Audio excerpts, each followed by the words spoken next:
Hello everybody, welcome to the stream. How are you all doing today? Let me turn this down. Welcome. This is gonna be a long one, I think. For once, which is exciting. Hello. V, hey V, how are you? Welcome. Hopefully you can get some insight into our process. Guys, today we are working on the survival stories and specifically the side of development, which I guess I could call it development, which I'm taking care of myself. Another member of the team, Randy, developed the pipeline for what I'm working with, basically. And so it's a tedious process, but it takes a lot of time, and I want to have some people to talk to while I'm doing it. So yeah, welcome, and let's get into it. I have my little ARK playlist playing in the background. Let me know if it's too loud, by the way. Let's get it. So just to give you guys some sort of idea as to what this is, basically, if you see these structures here, you'll notice, and I'm kind of curious, do you guys notice they're a little different? They're a little different from your average structures. These were built by Ness Andres, and so they were built in-game using just regular ARK building. But what's cool about these is they're actually essentially entire individual meshes that are grouped together by structure type.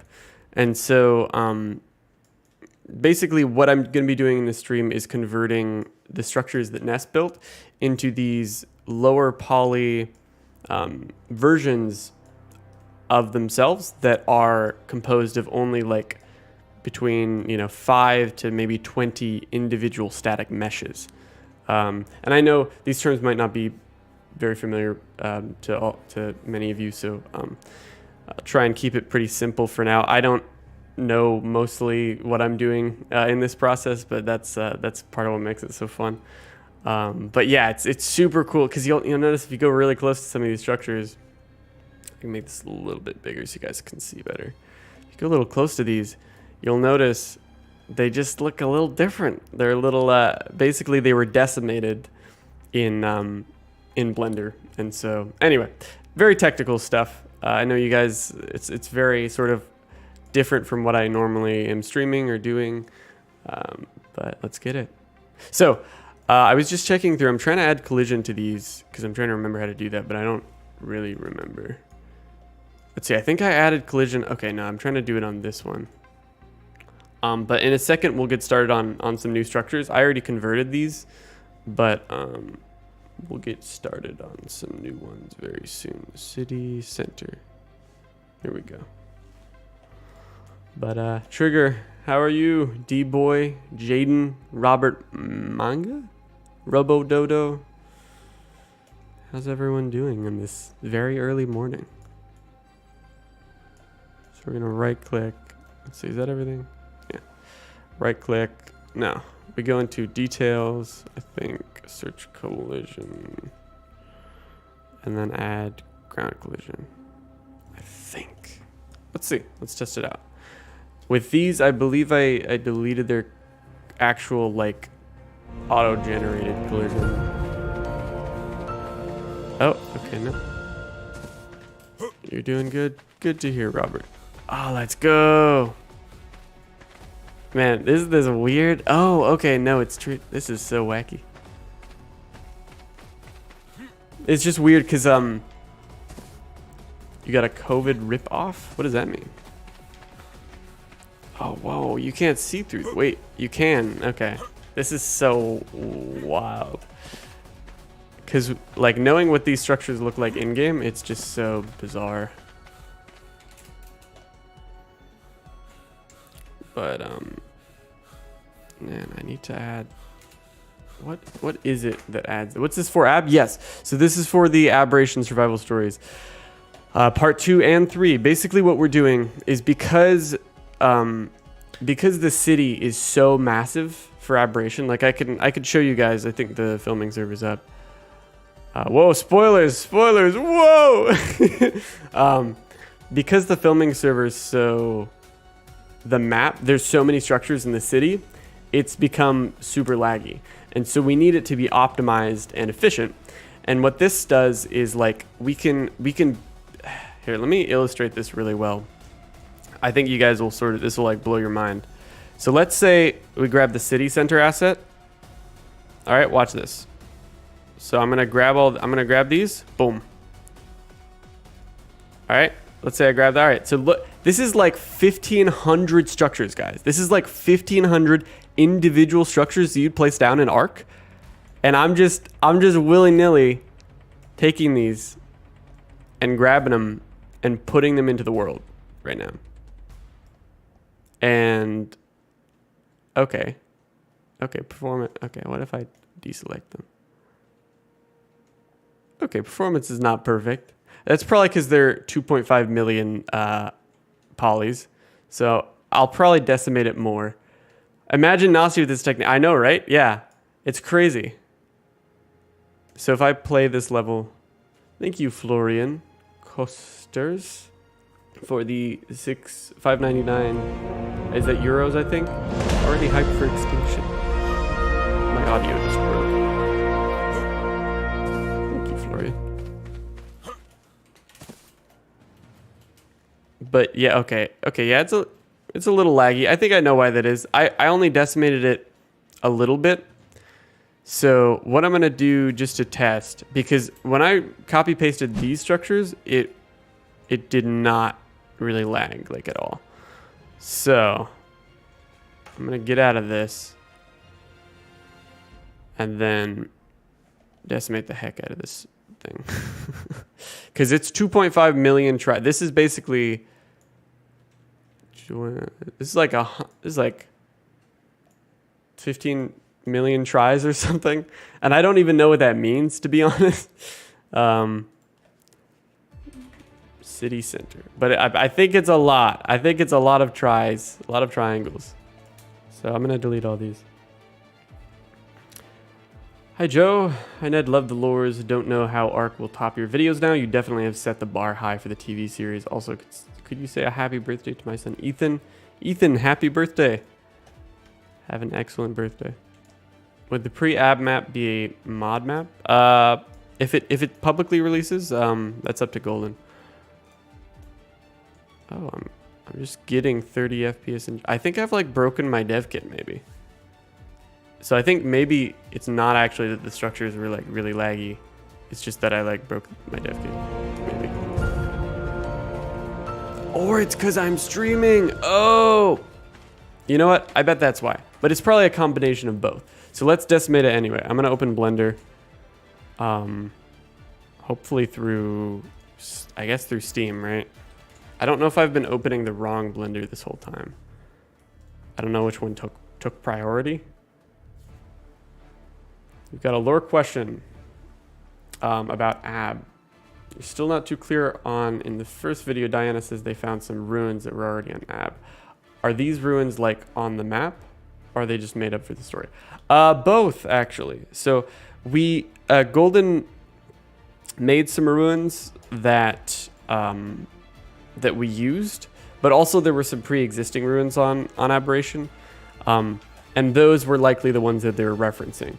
But the ones, if you remember when all the people died, like in that, like when they first went down into the depths, the ruins there with like the railways and the lights and all that, we actually created those. Golden made that whole area at the level. He's a really good level designer. Hi Buzz. And so what program is this? That was the ARK dev kit, and this is Blender. But yeah, so I'm gonna open recent. Let's get let's import FBX. Head on over to walls. I think it's in structures. And then the city center. This is like the finished one, I think. Let's import this. Remember when everybody died? Yeah. So yeah. But there are ruins there in the map that you can find for sure.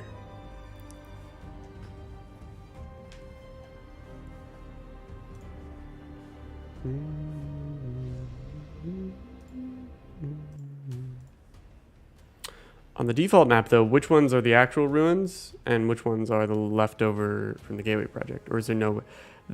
So there's really no way to tell exactly. We can guess where the ruins that they interacted with down in the Molten Element region are, because they're right next to like Diana's note. And also they're just in the right spot. That would probably be what she's like, where she's talking about. But all right, so let me go here. We're gonna open the statistics.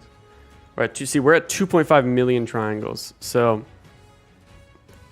I don't want to decimate the ceiling because I like the roofs. I want them to look nice, but I'll select everything.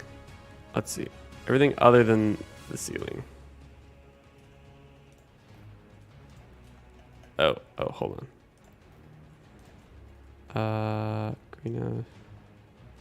Try roof. Okay, no, I have to. How do I do this? Boom, boom, boom, boom. There we go. So we got everything but the ceiling. Actually, first we need to just decimate something. So we'll do the foundations, for example, the try foundation. Then we go down to the wrench, I think. Add a modifier, decimate, and this basically reduces the triangle count.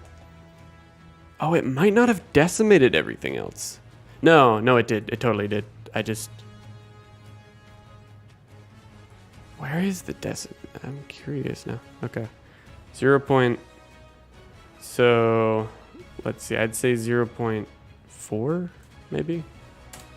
What's it going to look like then? What are we doing to our poor tri foundations? Would the tech doors be solid? Generally, no. Maybe? Yes? Actually, yes, I think so. But you can still ghost inside. So these are versions of the structures that aren't functional. They have like no functionality, basically. All right, so these... I've already just decimated it down to 1.8 mil tries. That's pretty sweet. It also looks like Play-Doh now, but that's cool. So, if I take this modifier, what I need to do is select everything but the try greenhouse roof. Wait, no, I want the greenhouse roof. I just don't want the tech roofs. And then I'm going to select the try foundation. Then I'm going to hold Control L. Then copy modifiers. I think. Let's see what happens. Hopefully. Oh.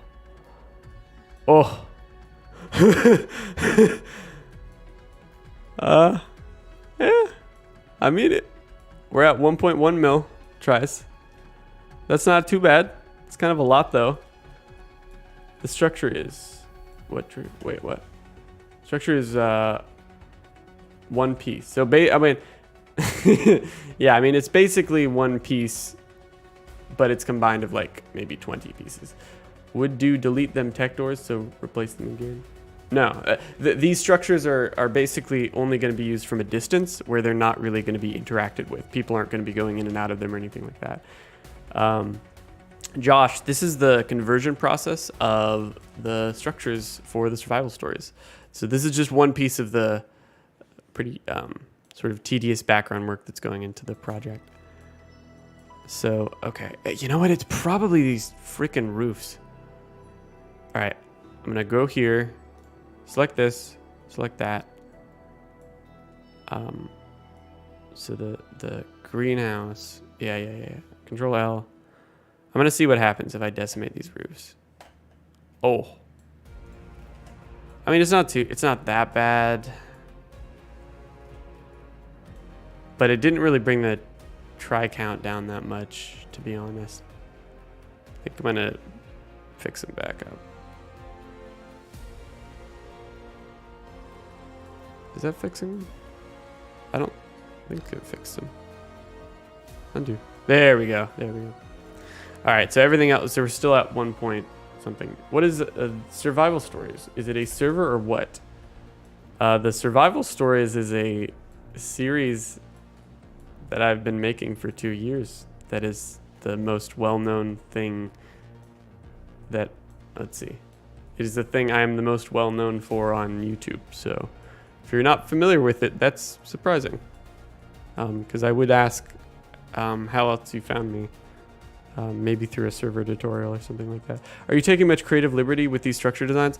No, not exactly. Well, I mean, I'm directing them a little bit, but for the most part, Ness is basically the lead build designer and all that. So Ness Andres has built this. It's interesting how these don't have the modifier. Wait, they do have the modifiers. I wonder if I can decimate them even more. Let me look at what Randy said. Aim for under 750k. I would do 0.25. Ah, okay. All right, we could go even lower, y'all. We could destroy this so much more. maybe 0.3. That's probably a good spot to aim for. So let's do that. But still, I don't want to mess with the roofs. I really don't want to mess with the roofs. Oh. Wait, is it still treating this as a... What the heck? Ah! No, it's still treating this as a skeletal mesh. Oh, this is not cool, man. How do I decimate a skeletal mesh? Does anyone know how to do that? Okay. Well, regardless, let's go ahead and do the tri-ceilings. We're going to do 0.3. Boom. Decimate. Beautiful. They look disgusting. So is this buildings are in-game lore or just custom builds just for background? These are custom builds for the background. Decimate them even more, so you're doing 1 out of 5 instead of 1 out of 10. I'm not sure. No, basically what the decimate means is like this is 30% of the detail. I think it's reducing ratio of triangles to reduce to collapse only. So it's basically collapsing 70% of the triangles and keeping 30% of the detail. Have a wonderful morning, chat, and best of luck with the Play-Doh toys. Thanks, Trigger. Good night. So yeah, I'm basically lowering the detail on them so that they're able to make it in and be really, so we can have good performance while we're it's a Roman joke. Okay. But yeah, that's the idea. Okay, so I've got this. I'm gonna select everything except for the tri-roofs. Then select the tech ceiling. I think that's what we're looking for. Yeah, that should be it. All right, we're gonna Control L. Copy modifiers, see what happens. Decimate. Yes. Destroy the structure beyond recognition. Oh, here we go. Okay, we're at 880 triangles now. Let's go. You know what? I feel like that's good enough for now. I think I'm a happy boy with that. All right. So now I'm gonna export. I need to make sure it's exporting with the modifiers as well, because that might have been an issue, but probably not. Scale, geometry, apply modifier. Okay, I think we're good. We good. So then we're gonna go We're gonna go walls. We're gonna go structures. We're gonna, I guess, pretty much just replace the mesh. If that's okay. I mean, because it would have to re-import the whole thing, right? Unless it already does. Favorite Rusty quote? He's like, it's such a parody of people who like rely on masculinity, but he's like, a man is only a man when he's man enough to be a man. That's like the best one. City center. Okay. Just being careful here because I don't want to like screw something up. All right. Destroy the old one. Export. You are the new one. You are the chosen one. Your laptop would explode if you loaded ARK. How did you make a surface aberration in the first episode? Golden Drop did that. Our lead technical design, creative designer. Man, I'm not good at remembering these names. It's partly because it's not like an official. It's not like we have a company or anything. But but yeah, he made it. He made the whole thing. He's very talented. As my cousin Ernest, twice removed, once said. Yeah. The only way a man can be a man is if he's man enough to be a man. Or something like that. Something like that. All right. So, what all? I feel like I should put these here. All right, let me do that. New building 2.psd. It's a photo. That's a Photoshop file, isn't it?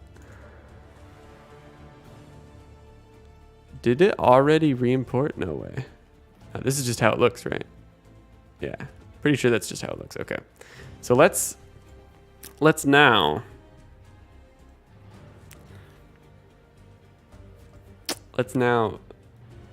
go over here, take the FBX, and then I don't know if this is gonna like crash my dev kit or something.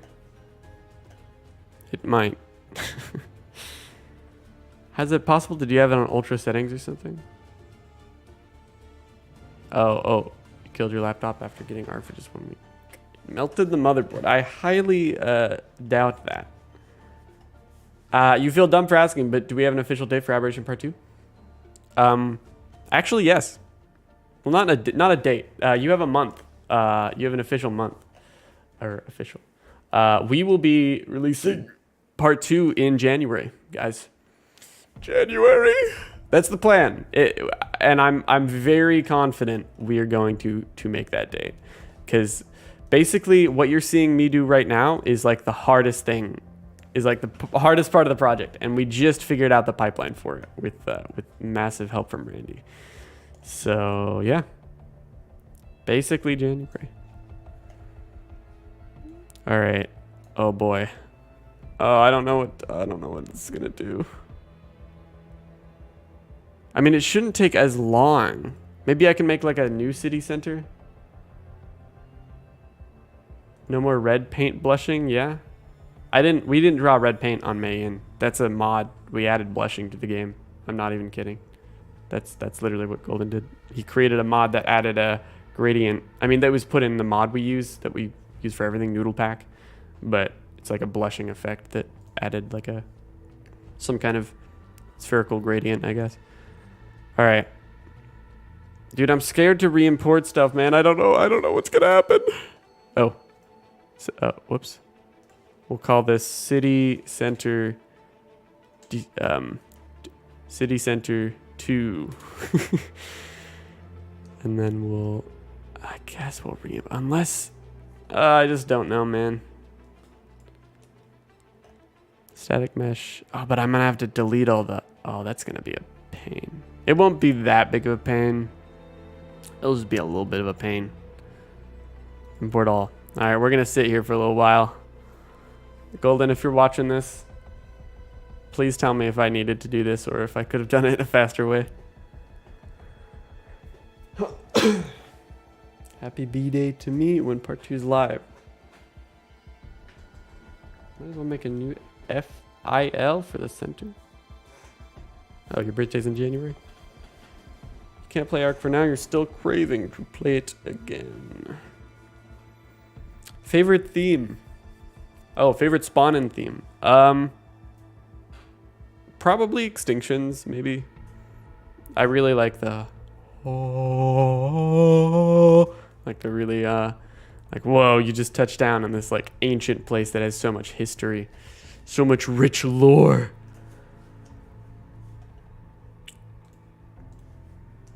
All the lore. Goodbye, Robert Manga. Take care.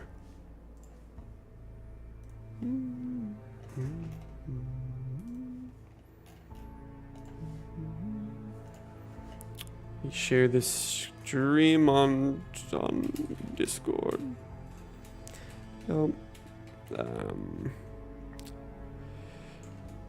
Our dev kit stream.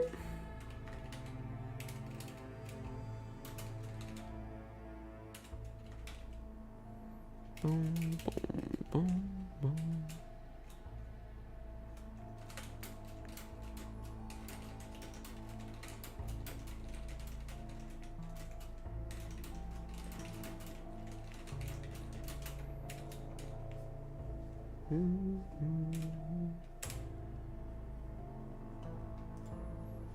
All right, dope.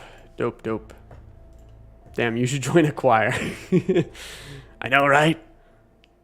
Just join the stream, but are you making buildings in DevKit and then putting it in the game itself? More or less. You're pretty spot on. Basically, what we're doing, guys, is we're taking buildings that are amazing build designer for the survival stories NES built in game, and then converting them into parts of the map. So basically, like, you know how on Aberration there's like those giant metal structures? We're basically taking the buildings that NES made and putting them into the map as just like part of the map, so that we can have it really run really well. And part of the conversion process is, like I said, decimating and removing the triangle count and all that. Hi, Joe. Just stopping by to wish you luck, Nettie. Thank you, Joe. Summer Bash. So when do you think we get to see some ARK 2 gameplay? I don't know, man. No clue. Not too sure. But right now we're waiting on the dev kit. In the meantime, though, I'm gonna go grab.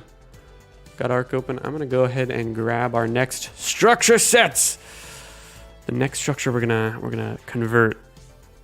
So what we gotta do? We wipe the last one. Can you not just use the mod structure saver? That's what we're doing. But see, the difference is, I'll call you Norman, is we're taking the structures and baking them into a single. It's like taking dough. If the dough was all split up into a bunch of different pieces for some reason, and we're combining them all into one piece and then baking them into bread. And it's bread that runs really well because it has like 5 triangles. But that's the idea, right? Do you understand? Does that make sense?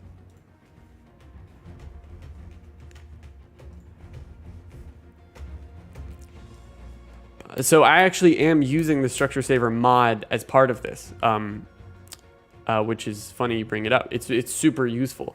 But what I'm using it for is I'm grabbing the structures from our aberration save that Ness is building directly on the actual map we're filming on, and then saving them and then restoring them, aka like placing them into a green screen map. And then I'm taking that green screen map, that save, and putting it in the dev kit and doing some conversion processes to basically take it into Blender, fix it all up, put it back into the dev kit, fixed up, reapply materials, and then we're ready to go, and it's basically baked into a new thing entirely. So it's becoming a part of the map itself. And to my knowledge, this has never really been done in ARK on such a mass scale. But it's something we necessarily needed to do in order to reach the quality for the next 2 survival stories parts, part 2 and part 3. Because there's just so much. I mean, we're always raising the bar, right? And it's not to absurdity. At the end of the day, what I've realized is this stuff just requires a pipeline. That's like the hard part. Then it just is repetitive, right? You develop pipelines, which are basically procedures, like a series of processes that you need to do in order to accomplish a task, right? And I think what you do is you just figure out what needs a pipeline, figure out which tasks need to be repeated over and over again. Then you build the right pipelines for them, or get the right person to build the right pipelines for them, which is what Randy did. And then we can convert these structures on a mass scale and create the coolest set ever used in an ARK machinima, basically. So here is my thing here. Let's see if the dev kit's done. No, it's not. Okay. So let's do a guard tower. How about it? I'm gonna, just to make it easy, I'm gonna grab a snipper. Oh, okay, hold on. This is tech jump pad. Freaking love Evolve music. Gonna grab this. Boom. Trippy. Good morning, Ari. How are you? We're gonna set the guard tower as active, right? And we're gonna press E, admin mode. It's pretty much ready. This is a pretty small. Oh, this is a baby. This is a baby structure. Look how tiny. Look how puny this little thing is. This is easy. This is nothing. All right. You know what oh, dude, what I'm gonna do? Actually, I'm gonna do multiple structures at a time. How about that? How about we do multiple frickin' structures? Let's optimize this even more, shall we? All right, we got our guard tower.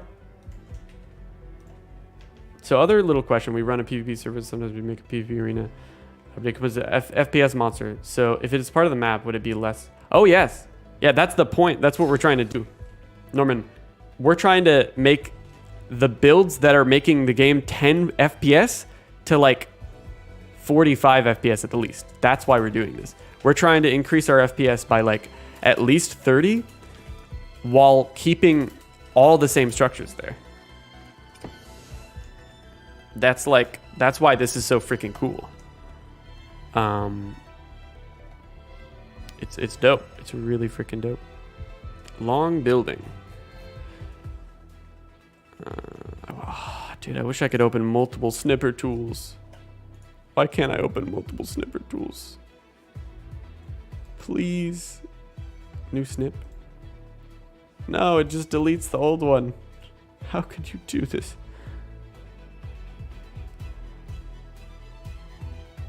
It won't let me. That's all right. I guess, what does this look like? I want to see this long building in action.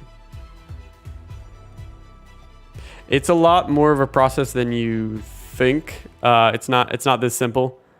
It's extremely insane, actually, this whole process, because this is only the first step of like many that are like really hard to explain and that I only just recently learned how to do. But it's not impossible. Okay, so this is like the long building. Oh, the bloom. All right, let's try these two structures at a time. I'm gonna see how that goes. So basically what I need to do is exit to main menu, save this, right? And then I exit here, head on over to, well, actually we can keep Blender up. I'm gonna go over to the saves. This is the right thing. We grab the most recent save, copy, find the dev kit editor, boom, projects, shooter games, saved ARK's local, and we paste, boom. All right, back to the dev kit. We're finally in, and we've got our structures. This is the decimated version. We can actually get like a fun little comparison. All right. Hello, invalid light map. Don't you worry. All we gotta do is go to the property matrix and set this to 0, and it magically fixes it. So from here, all we have to do is basically find each of these meshes, double click on this. Wait, what? Wait, hold on. Oh, okay. No. Yeah. So we go to the new one. Then we replace the material. Oh, I'm gonna have to remove the collision again. Why? Oh, this is gonna be pain. Oh, dude, it kept these. They didn't have to be decimated. I mean, it's still like 800,000 triangles, but at least it's not 2.25 or whatever that this one is, I think. So we're going to find this, boom, boom, grab the walls, open this, put these materials on, remove the collision. And the reason we remove the collision is because it basically generates collision. It basically takes all the objects in this static mesh, and then it tries to make a shape that bridges them together. It's like an overall shape. which is bad thing because that collision is just a collider, right? So if it's trying to make a shape out of these things, it's going to put a bunch of, you know, empty invisible walls in between that'll prevent you from going anywhere or from moving past it, right? So now what I'm going to do is grab these materials. We put them on, wait, whoops. Grab this material. We're going to put it here, here, every other one. I don't know why there's 3 instances of glass materials. It's really weird. Then we go to collision, we remove the collision, and we save. And that's that. And I just got to keep doing this, and eventually I will be done. And we'll have a new mesh that I had to reapply all the materials to. But at least I've got them all here already, and I don't have to like seek them out, basically. So that's nice. Apply that. Well, my mate made some custom caves in center, so you might be able to do this. Love Snippet, you got to save files in the picture and not lose it. You can actually copy them directly from Snippet. You don't even have to save them and then like paste them in. But it obviously only copies one at a time. Spending days replacing most of your gear. That sucks, Buzz. It really sucks.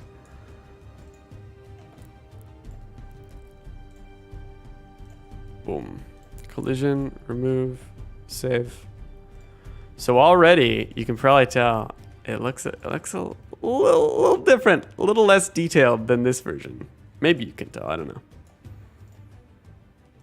Open this static mesh. Mover. I wish there was a faster way to, wait. Copy collision from static, selected static mesh.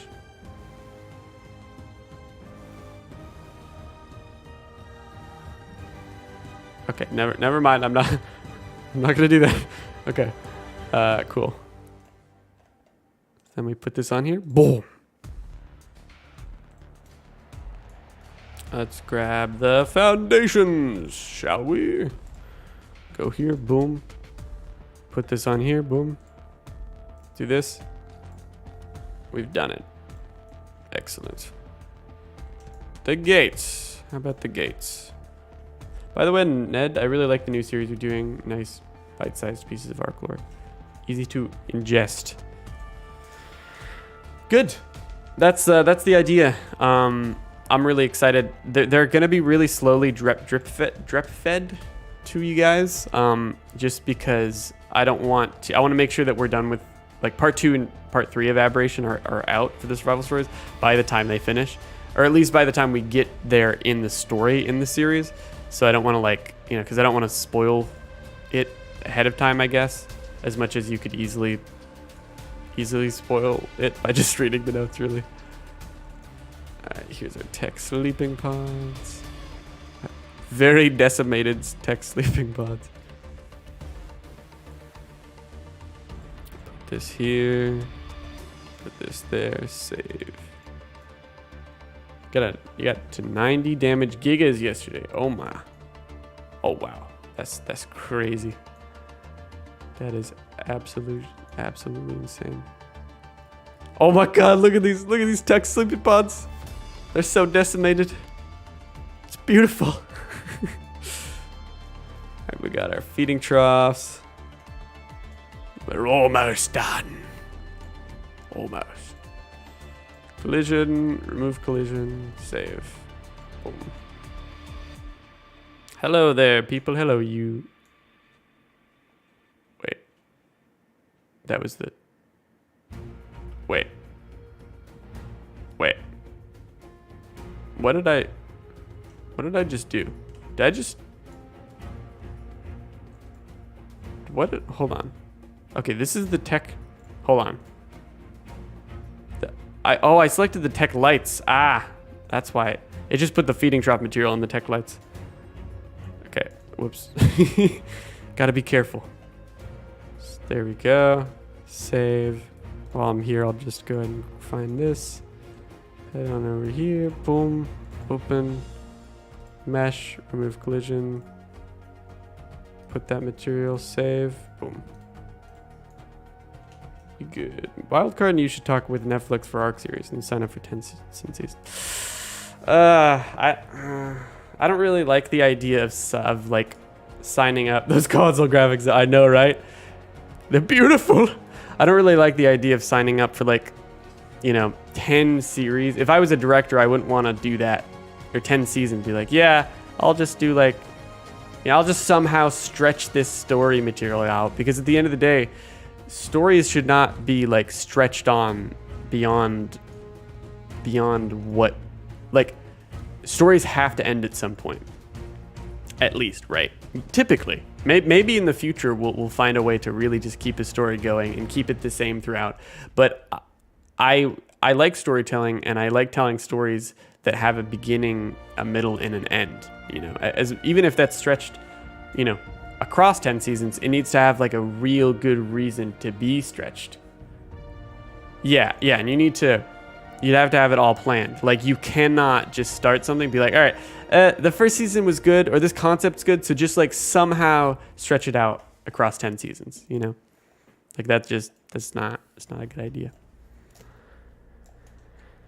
It's not a good idea. Save. All right, I think we've got most of the meshes converted. Nope, forgot the doors. Let's do those. Remove collision.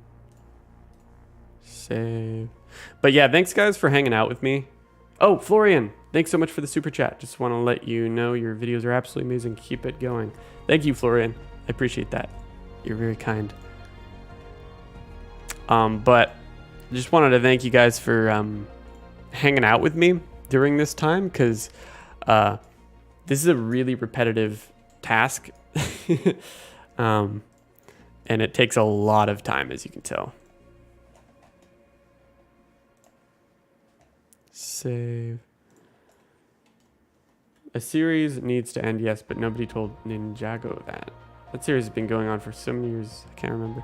Right, but like, is it as good as it once was, right? I guess that's like my argument. That's what I'm interested in. Maybe it is. I mean, maybe it's as good as they wanted it to be when they set out to make that many seasons or whatever, you know. So relaxing, you love it. Keep up the awesome work you do. I'm glad.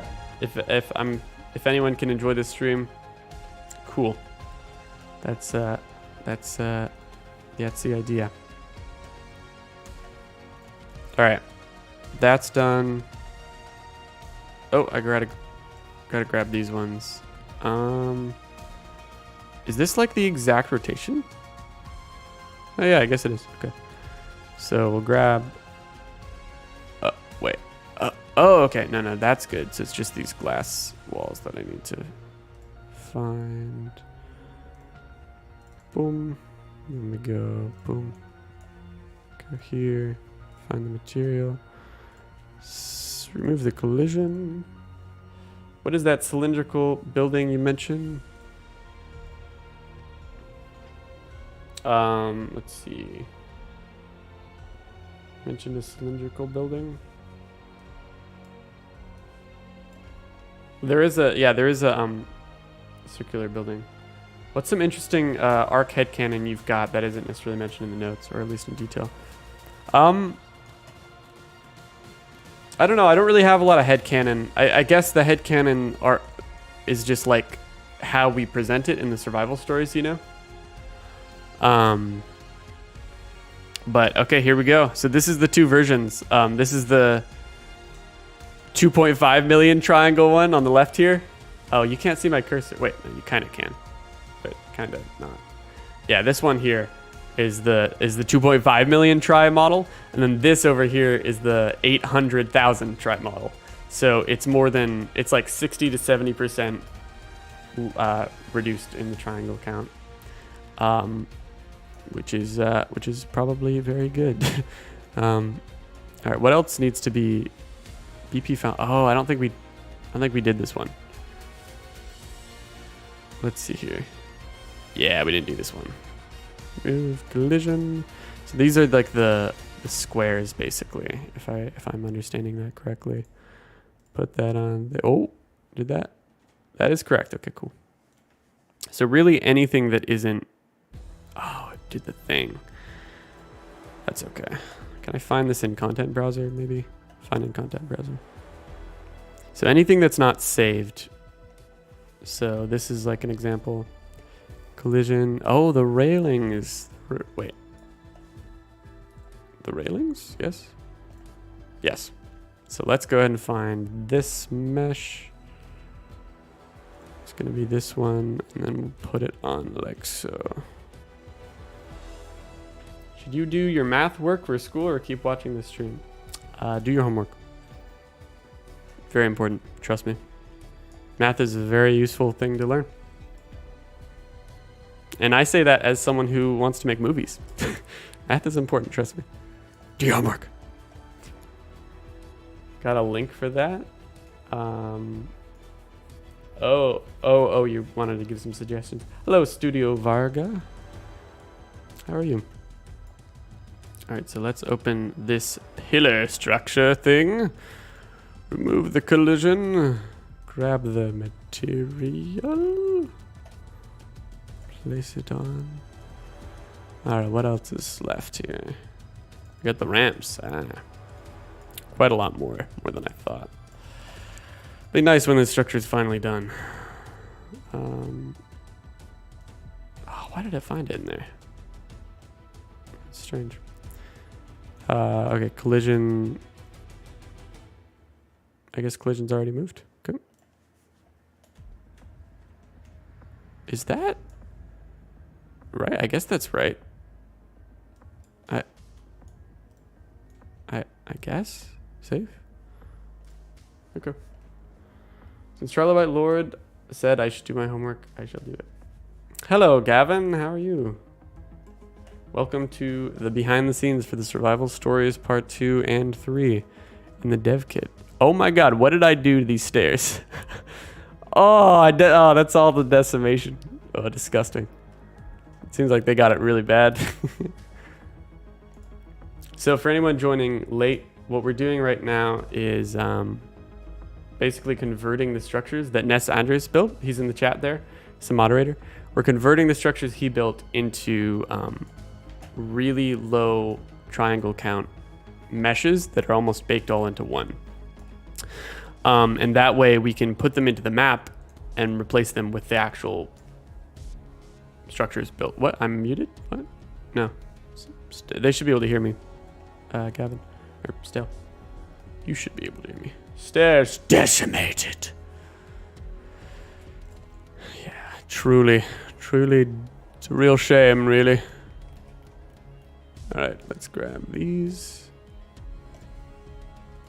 Do the thing. Oh my gosh, what did I do to this roof? What did I do to this roof? I really messed up this roof, man. Save that.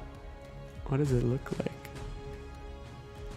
Oh, it's a disgusting roof. What else is left?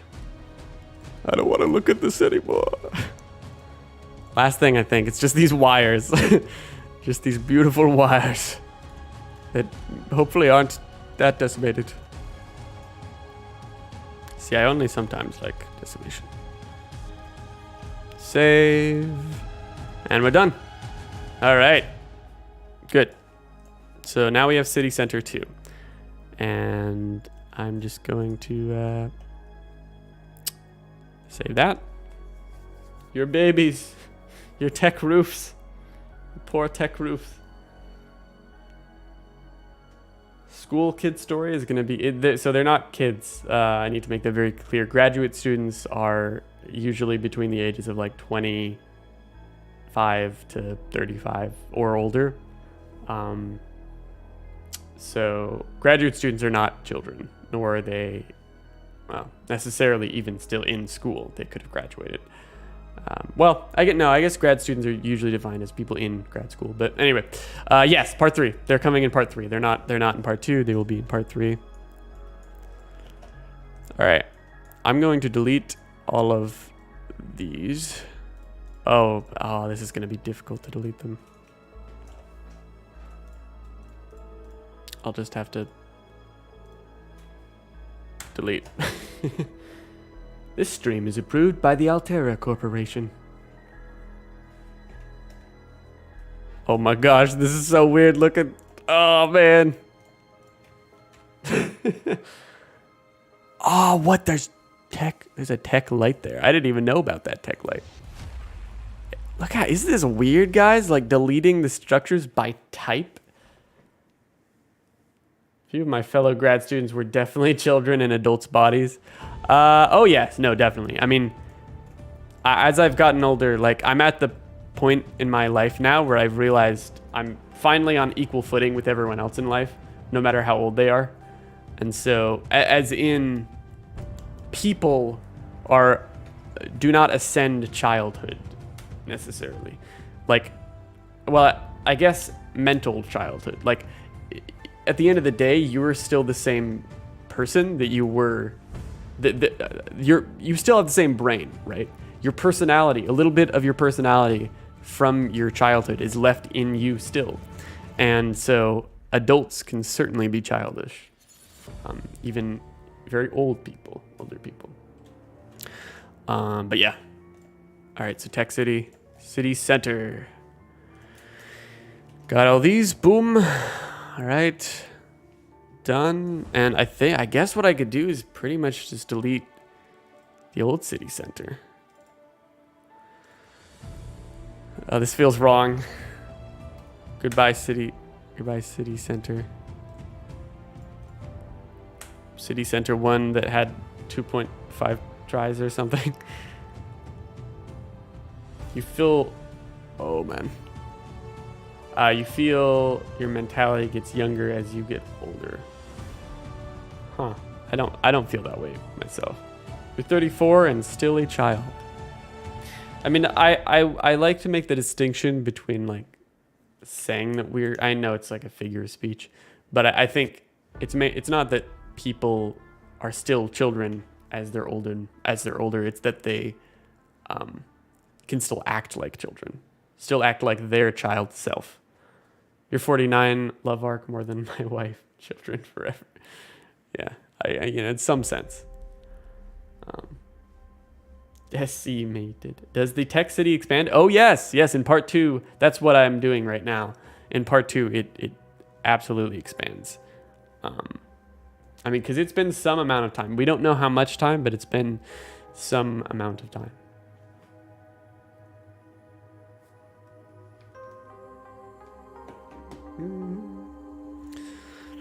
But yeah, this is gonna be a long stream, guys.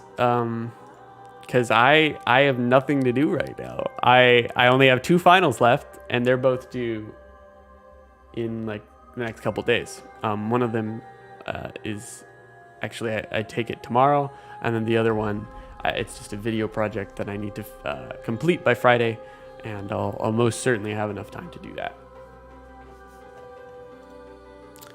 Just DevKit takes a good while to delete assets. Funny how as teens, some of us tried to seem more adult or mature than as adults. We just don't care about those sorts of things anymore. Yeah, it's definitely like a transitionary phase that I think like almost everyone goes through when they're a teenager. Is they go through this point where they don't think anything is cool, and they're just like, no, like I'm mature. I think that happens a lot. And then hopefully they have some kind of role model that's like a bit older than them that can then teach them, oh, okay, he's acting like a kid kind of, but it's like intentional, but also kind of not. And so it's like, maybe I should like stop trying to be edgy,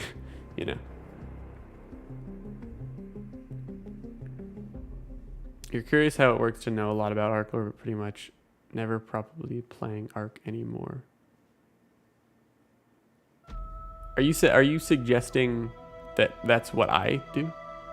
I mean, that is basically what I do. I don't really play ARK anymore. I just create content for it. You're curious to know how that works. It works because I like to pick up skills. Wait, assets referencing. Okay, so this is replace assets. Can I just replace them? Delete the assets and update references to point. Oh man. Sorry, hold on.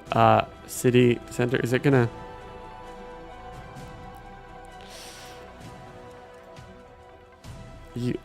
Can I tell it to find a folder, please? Can it use like a folder? Techus.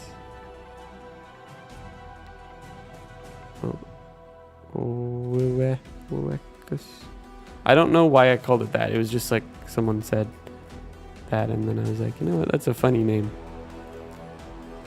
All right. Well, I'm just gonna have it delete them instead. Ah! What did I do? What did I click? It's all part of the process. I don't know what I didn't mean to click it. I was just trying to. Okay, whatever. All right, let's see. When you shower, wheel deleting assets. Did I click the right? Okay, just please be okay, DevKit. Let's see. We're gonna see in the future ARK the movie directed by Ned Noodle. To be honest, as much as I would be honored to do that, I would like to move on from ARK, because when I was just a player, when I was just playing the game, and that was it, and I always had these ideas of what I could do with it, but I never followed through on them because I was a teenager and had very bad ADHD.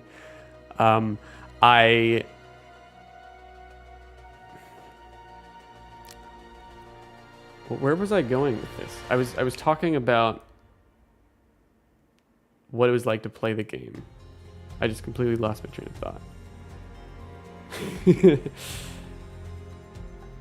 Let me reread what you said. Oh, right. Yeah. All right. Back on track. So when I was like a little bit younger and when I was just playing the game, I was pretty much addicted to it. At least that's what I thought. And I was trying to get away from it. And I was like, dude, I need to find a new game to play. I need to get away from this. But there's just something about ARK in general, not even just playing it, but just ARK, Survival Evolved, that pulls on my mind and that ties me to it, that pulls me to it. And I don't know what it is, but I tried to escape it as a player, and eventually I think I finally did. Yeah, deleted my brain asset. I think eventually I did escape the game as a player. And that's why you see I don't really play ARK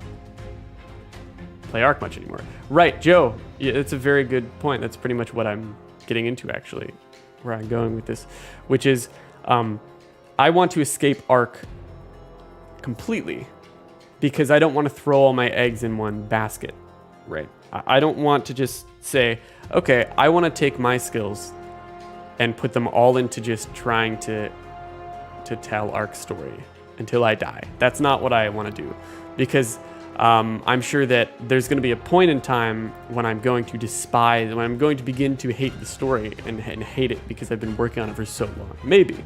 But also because it's not even my IP. It's not mine, and I want to get away from that, and I don't want to walk over, I don't want to, tread on anyone else's vision, and I want to do my own thing. And I don't just want to be like, ARK, I've been playing it since I was a kid. I'm just going to do that for the rest of my entire existence, Man, I really hope it deleted the right thing here. This is taking a while. Cool, you can use Unreal Engine. Yep, I'm learning. Come join the Monster Hunter side of lore. We have lore, lots of lore. What's your career, Ned? I talked about people in a dinosaur game.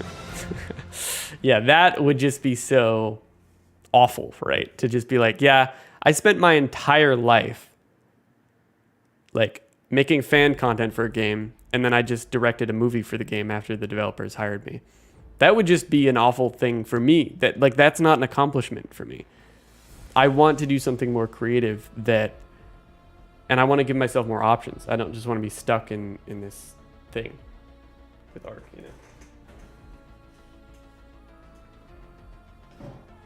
And not everyone's going to respect that, because not everyone's going to have the perspective or understand what that feels like. And that's okay. That's not anything I can change. I get lots of comments all the time about how people are trying to force me to make more survival stories after Aberration. So even though we're ending with Aberration Part 3, we're telling the whole story of Aberration, but that's it for the survival stories, people will still write comments about how they're like, no, you have to make more. You have to stay with this game. You're the one who started telling the story better than the developers, so you have to finish it. And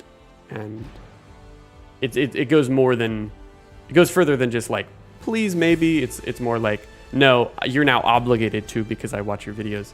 And that's unavoidable, just it happens. But of course I disagree with that kind of behavior.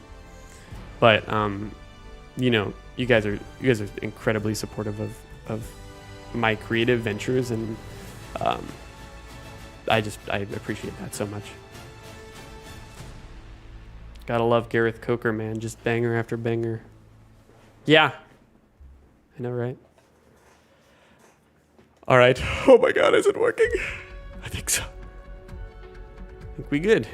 We good. We got our decimated building, and we're looking good. I'm gonna rename the city center to city center. Can see you working on 3D animation in the long run.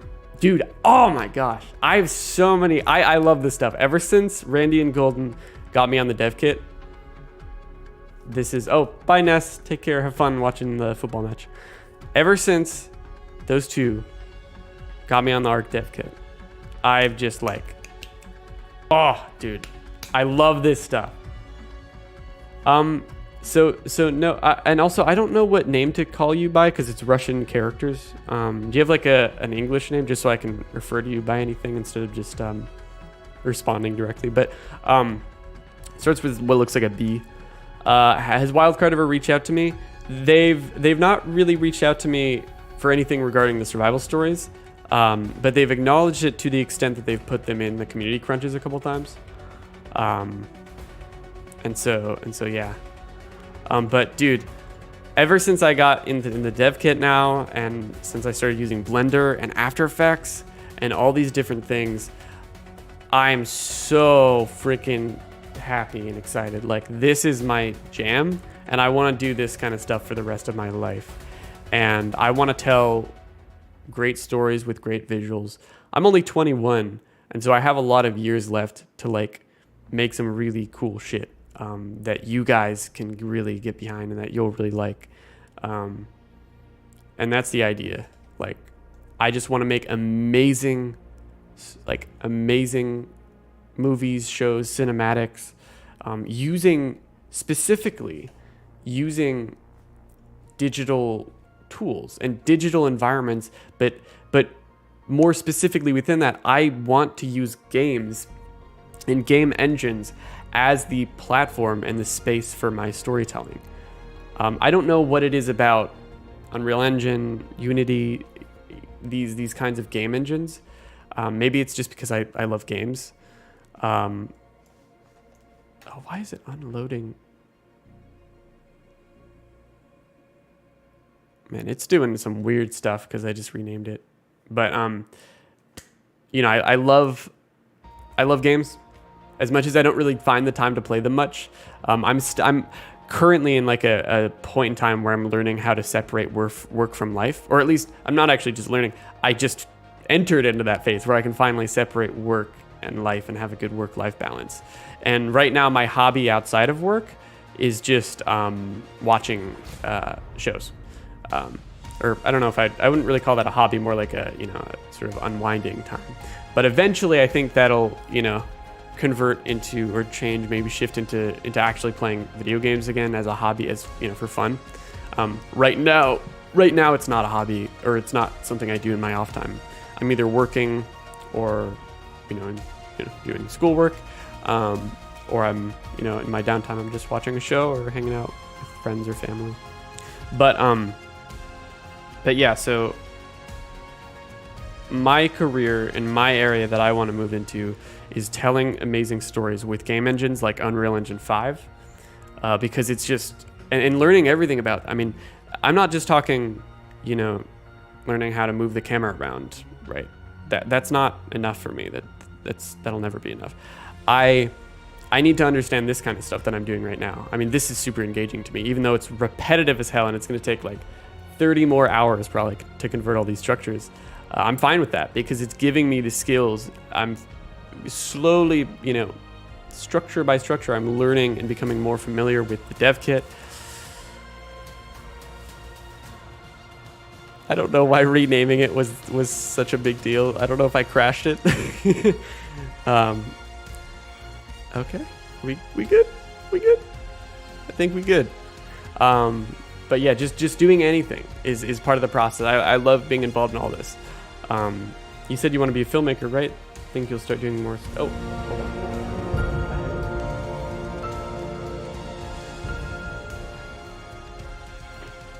One sec, guys.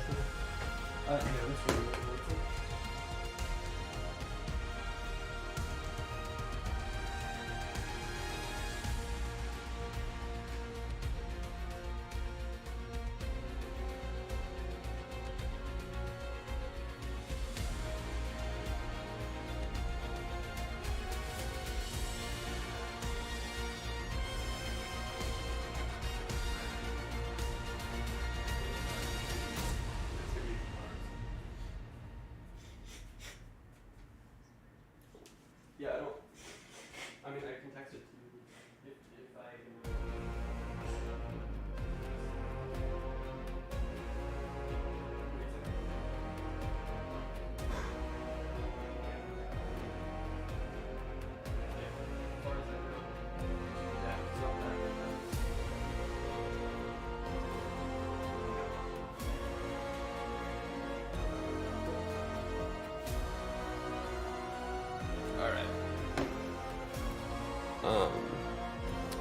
I'm back. Oh, so you said you want to be a filmmaker. I think you'll start doing stuff like animated movies or maybe even work with game companies. So I want to work on game companies, game devs, on doing like animated cutscenes. But I don't know. I'm still working on like trying to establish where the separation is, because games. It's a lot to think about. Like, it's a little bit abstract, but basically like games versus their cutscenes. And what does that mean? If you look at Half-Life or Half-Life 1 or Half-Life 2, they have like no cutscenes basically. I mean, maybe it, like for tiny amounts of the game, like less than 1%, right? And that's what's so cool about those games is their cutscenes, or rather, they give you control. They give the player control, and that's what we love as players. We love to be the ones. That's why we play games. Did I just press? Okay, I'm just gonna eject. I don't know what I did. But that's why we play games, so that we can control characters, so that we can have the agency and play, right? And I noticed that there's been a shift in the gaming industry towards cutscenes and trying to tell stories without giving players agency. And so I recognize that divide, and I care a lot about it. And but I also obviously really like telling stories and doing like film type stuff. And so finding a way to do that while also giving the most amount of agency is like my goal. Like if I can work on games and their stories with giving players the kind of agency they love about the Half-Life games and other types of games, while also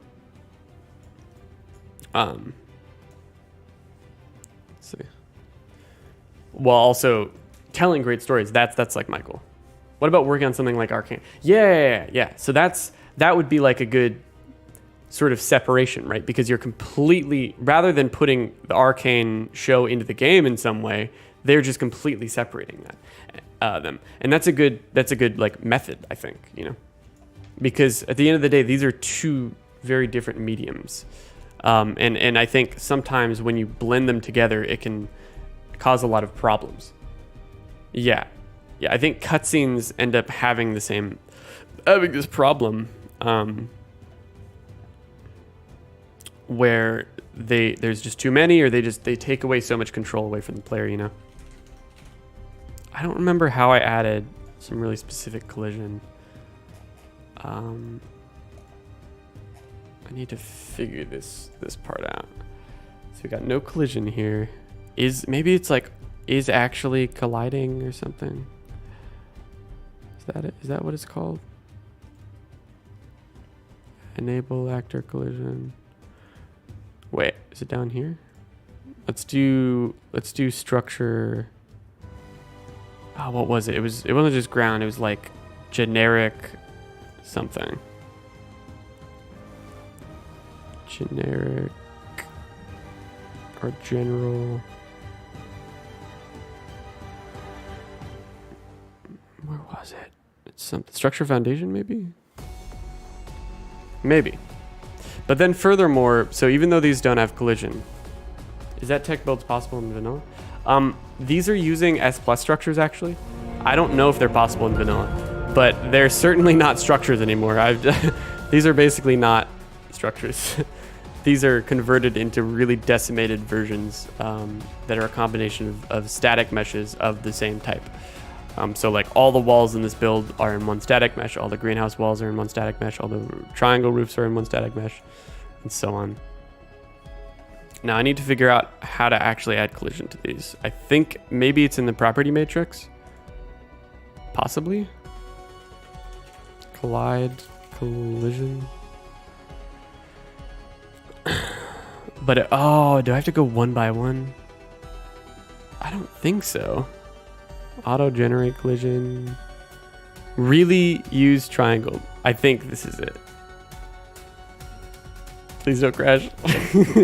I'm always scared. I think I've added collision to them now. Really use triangle mesh. All right, let's see. Moment of truth. Play this level in the active level editor. Yeah, baby. Just imagine. I can't believe we're at this point now. Like, I love this. But it's working, guys. It's all got collision. Good. The freaking sleeping pods. I mean, might be a bit off topic, but you got any ideas for your own game floating around in there? Yes.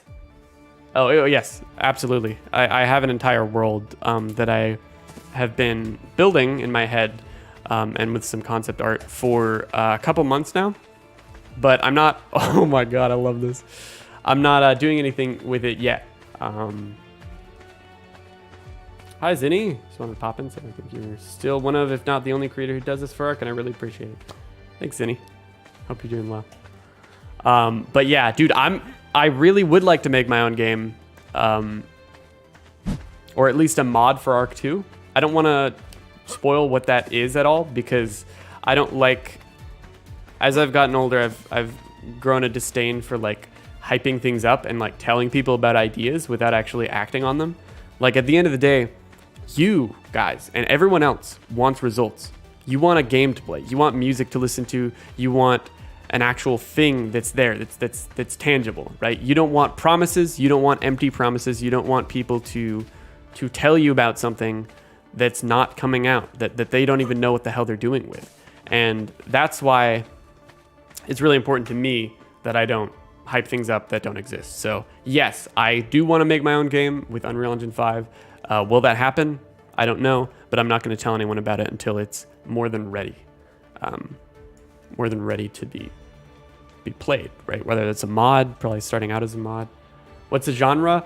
Sci-fi slash fantasy slash, it's mostly sci-fi. So similar to ARK, kind of, but not, it's not about space stations or anything like that, or it's more like, okay, think sci-fi plus Scorn. So like, I think it's called Scorn. It's like that fleshy game with all the flesh there's like a flesh gun. Sci-fi plus that. But yeah. All right, let's save all these because I think I finally added collision to them. Watch the game and read comments. Oh, heck yeah, man. All right, finally, I'm going to get into the next structure now. We got to get a move on with this stuff, guys and gals. You came up with a character design in your head like a few years ago, and since then you've built an entire universe and TV show surrounding it in your head. Got a soundtrack and everything. Don't even plan on doing anything with it, just nice to get the head moving. Yeah, I think it's cool to think about such dope thing. You're pretty creative, so I think you would make a game. If you made a game, that'd be awesome. Perhaps. Hello, Tilu. Welcome to my stream. How are you? You are the guy or gal behind a certain Twitter, right? Certain Twitter that many of the ARK developers follow. I don't know to the extent to which you want to be known. I'm just always thinking ahead. Sometimes people don't like recognition, but I know you. I think if you're the same guy. Raz-Clark played through all of Scorn in one vid and got so many comments asking for part 2. So yeah, so it's kind of like my world is kind of like Scorn mixed with sci-fi, mixed with a couple different anime. Not that it would have the art style of anime, it would have a hyper realistic art style like Unreal Engine 5. But think a combination of 3 anime, I think. 2? There was 3 maybe. No, 3, yeah. So Sword Art Online, really gross, I know. Almost nothing from that except for one central idea that I'd be taking. And it's not the VR thing. Sword Art Online, Tower of God, and Made in Abyss. These 3 anime, which if you've seen them, then you like them, you're probably like, whoa. These 3 anime have some very specific themes and aspects of their worlds that I'm fascinated by.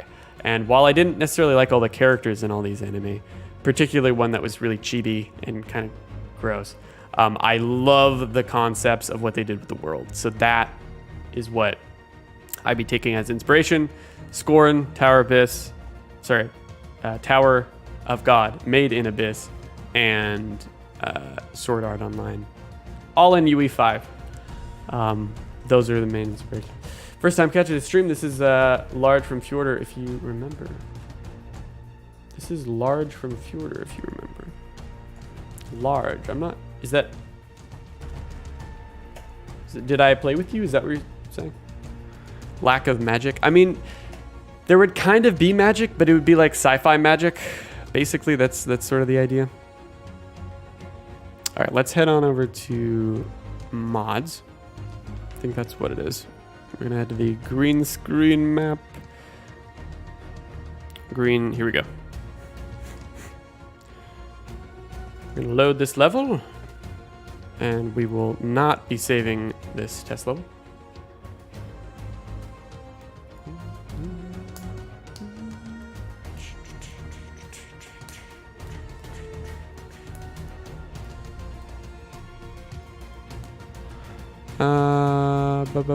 Nope. Wait. Nope. Don't save any of these. None at all.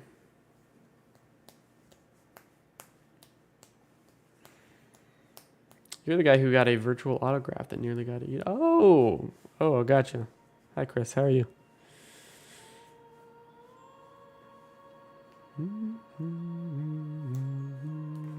Sci-fi. Tech magic-y stuff. Oh yeah. Tilu, if you're still here, I'm gonna take this opportunity to ask you if I can work with you on any video projects you need. I know you're a really good graphic designer, from what I can tell. If you're the one who makes all that stuff, you have some real talent in graphic design, and that's the kind of talent that I really love to work with. So. Let me know if you need someone who does video, who specializes in film, mass media, that kind of thing. Please, let's talk. I think we have DMs on Discord, so keep that in mind. All right, mods. What am I looking for? Wait, no, it's here already. All right, so what we do is we click play. This is loaded basically the like in-game save that I got a little bit ago. Tip, you don't know if you know a lot about what UE5 adds, but there's a new window in UE5 called Pixel Bridge that has like 15K assets for hyper-realistic games that is commercial use, and it's great. It will save you a lot of time. Yeah, I wouldn't doubt it, for sure. All right, so now we eject. And what we're gonna do is we're gonna hide this, hide that, boom, all this stuff. All right, then, whoa. Oh no, these are static meshes. Oh, that's gross. That's so gross. Okay, well, I'll replace them later. I guess. Oh, I need to hide everything. This is gonna be weird. So, okay. Okay. I think I know what I'm doing. So basically,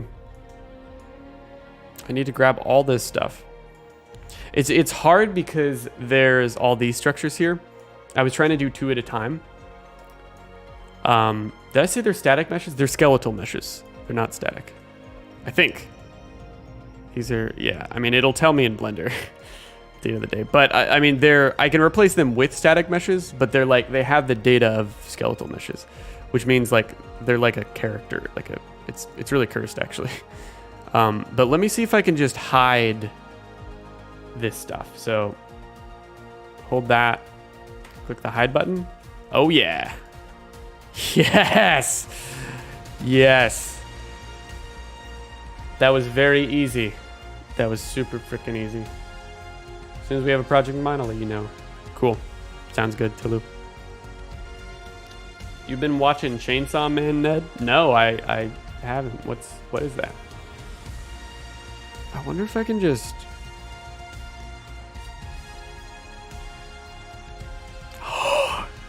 Wait. No, that wouldn't do... Man, I'm trying to figure out how to select these all easily with like...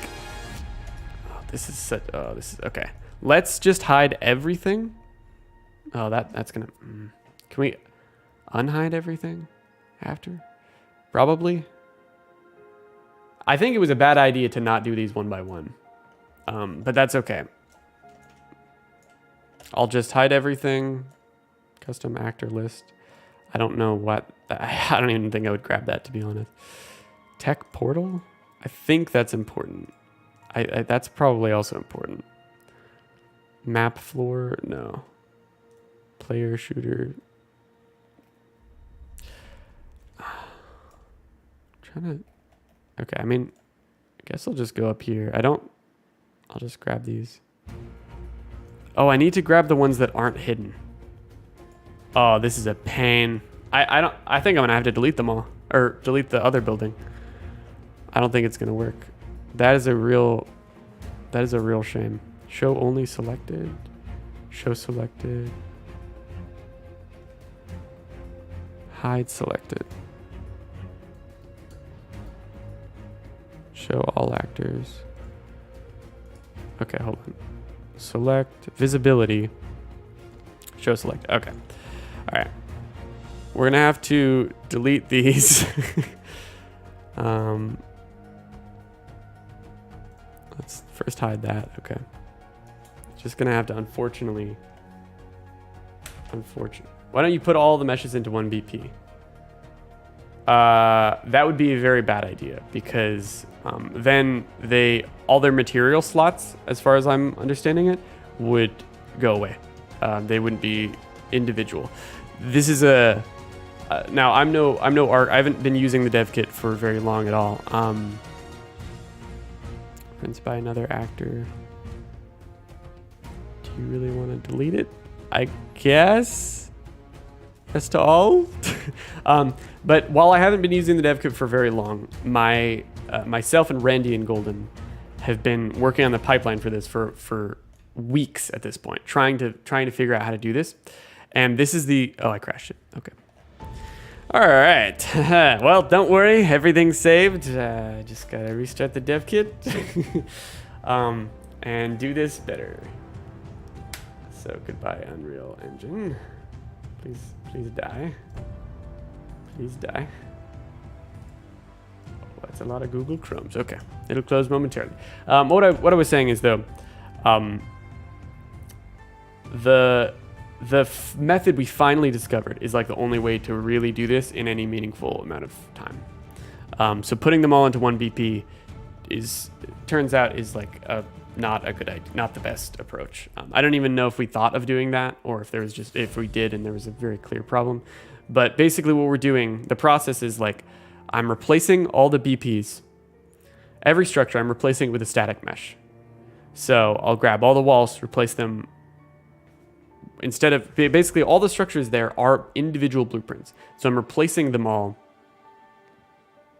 with the static meshes that compose them.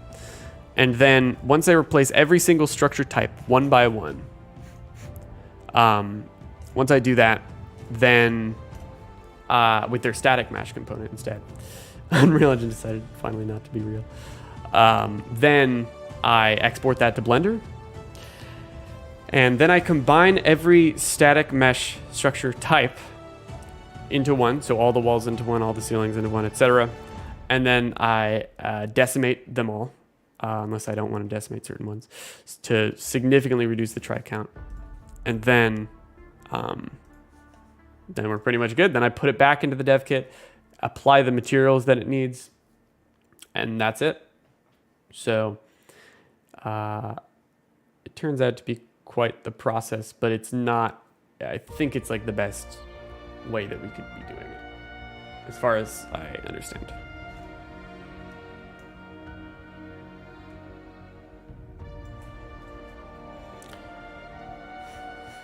Hello, Stel. You're back. Let's get real. Let's get real, man. Let us get real.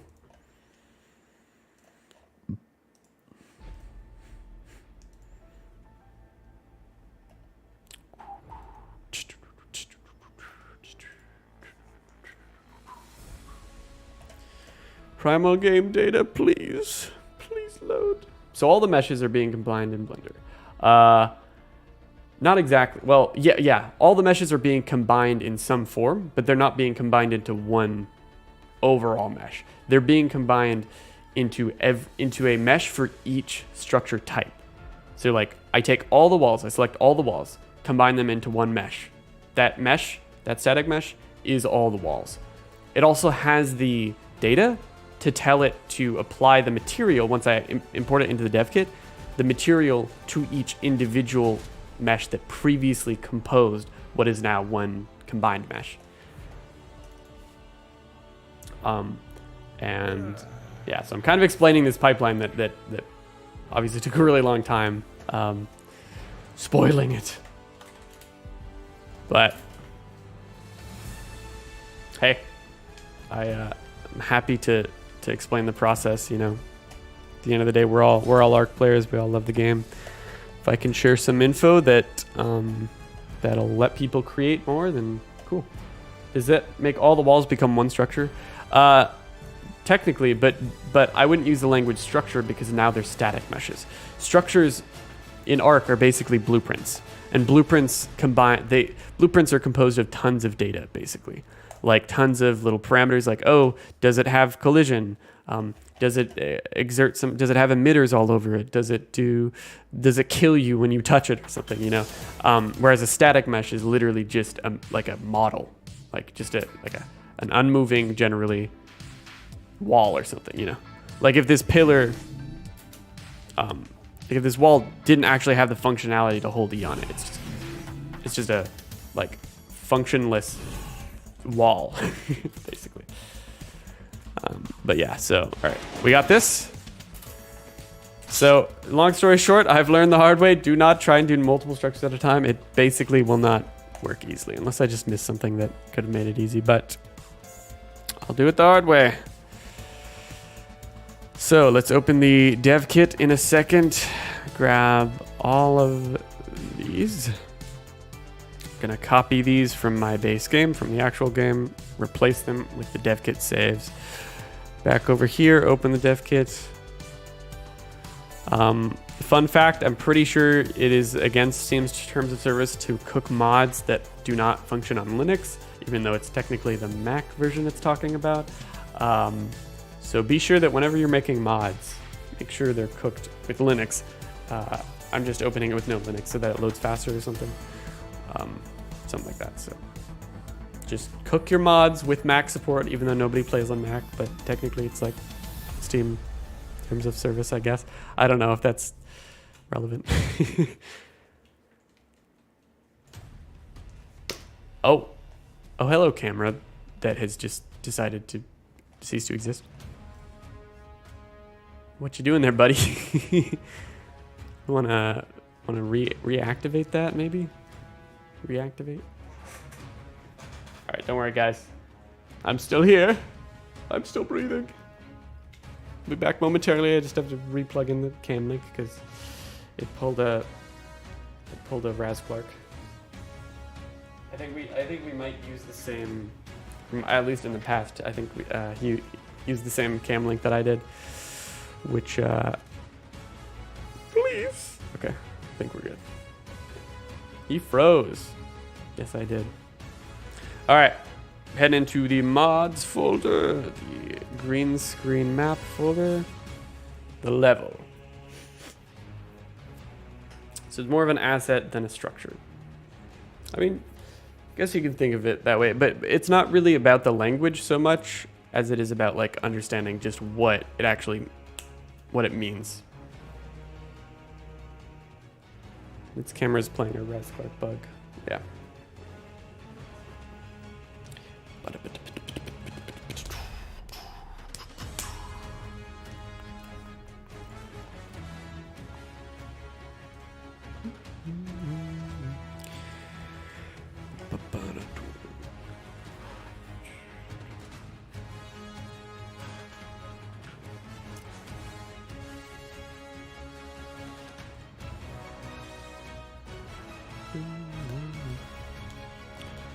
Prep peep the horror.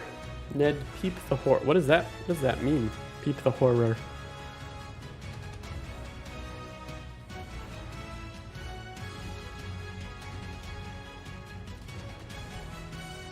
He likes Justin Bieber.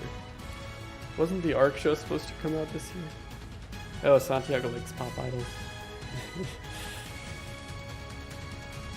We almost reached 1,000 comments in the first chapter video. What? Yo. Guys, if you haven't already, go check out the Aberration Part 1 survival story. Though I'm sure you've probably already seen it. In case you haven't, or you have some family members or some friends that should see it, go send that to them, guys. We gotta shoot for the skies with those views. You guess you joined late, so you missed this. But what are these structures for? So Matthew, if you're not familiar with what I do, I basically use ARK as an engine for machinima, pretty much. And so I film videos in game. I guess I can show you what I mean. So this is like an example. This isn't actually from, I mean, this is during some filming the other day, but as you can see, this is Rockwell. This isn't really spoiling anything, but so, you know, I'll film in game and we'll have depth of field and everything and all that and use my knowledge through what I'm studying at school to apply great framing techniques and make it look like a movie, right? And the reason why we're doing that, the reason why we're doing the structure thing is because our set is getting so large. We're building basically cities for the film, right? And the city we're making needs to run well enough that I can film on it. It needs to get at least 30 FPS or else we're kind of screwed. Because I don't know if it's really the right term, but I frame interpolate when I'm filming. So I'll shoot the video, like on set, we're always filming in half speed. So we do slow-mo 0.5 to film in half speed, so everything's twice as slow, right? Slow motion. And then I'll cap my FPS to 30. And then in post, in editing, I'll double it. I'll double the FPS, and therefore it will double the footage rate, right? So you'll see it'll be at instead of 0.1 or 0.5 slow-mo, it'll be at just 1 slow-mo once the frame rate or once the footage is doubled, and it doubles the 30 to 60. So it's 60 FPS consistent and completely normal footage, right? In the normal like tick speed. And it's really important that we're able to reach 30 FPS so that we're able to get that consistent 60 for the video. And so what we've realized is ARK's building system, of course, does not accommodate you just, and this is something, you know, the developers make fully clear. You cannot build giant cities in ARK with like 10,000 plus structures that are going to run well. It's just not. We get like 5 or 6 FPS right now. If I go and log into the filming server right now on Aberration, on the it's called the Nexus, which is actually a location in game that's ruined, but we're building that entire city up to its former glory. So this is for optimization, and basically we're turning the structures that Ness built into prefabs, into sort of points of interest, POIs that have that are decimated significantly to help with performance, and that are turned into significantly less overall objects, I guess, or it's the same number of objects technically, I think, but it's just optimizing them, and they're no longer blueprints. They no longer have all this data stored in each type of structure, right? So they're prefabs. Oh, you want to see Helena Walker? Are you the Helena Walker in my Discord DMs? It makes it confusing when your name is also just a fictional character. Yeah, it's really fun.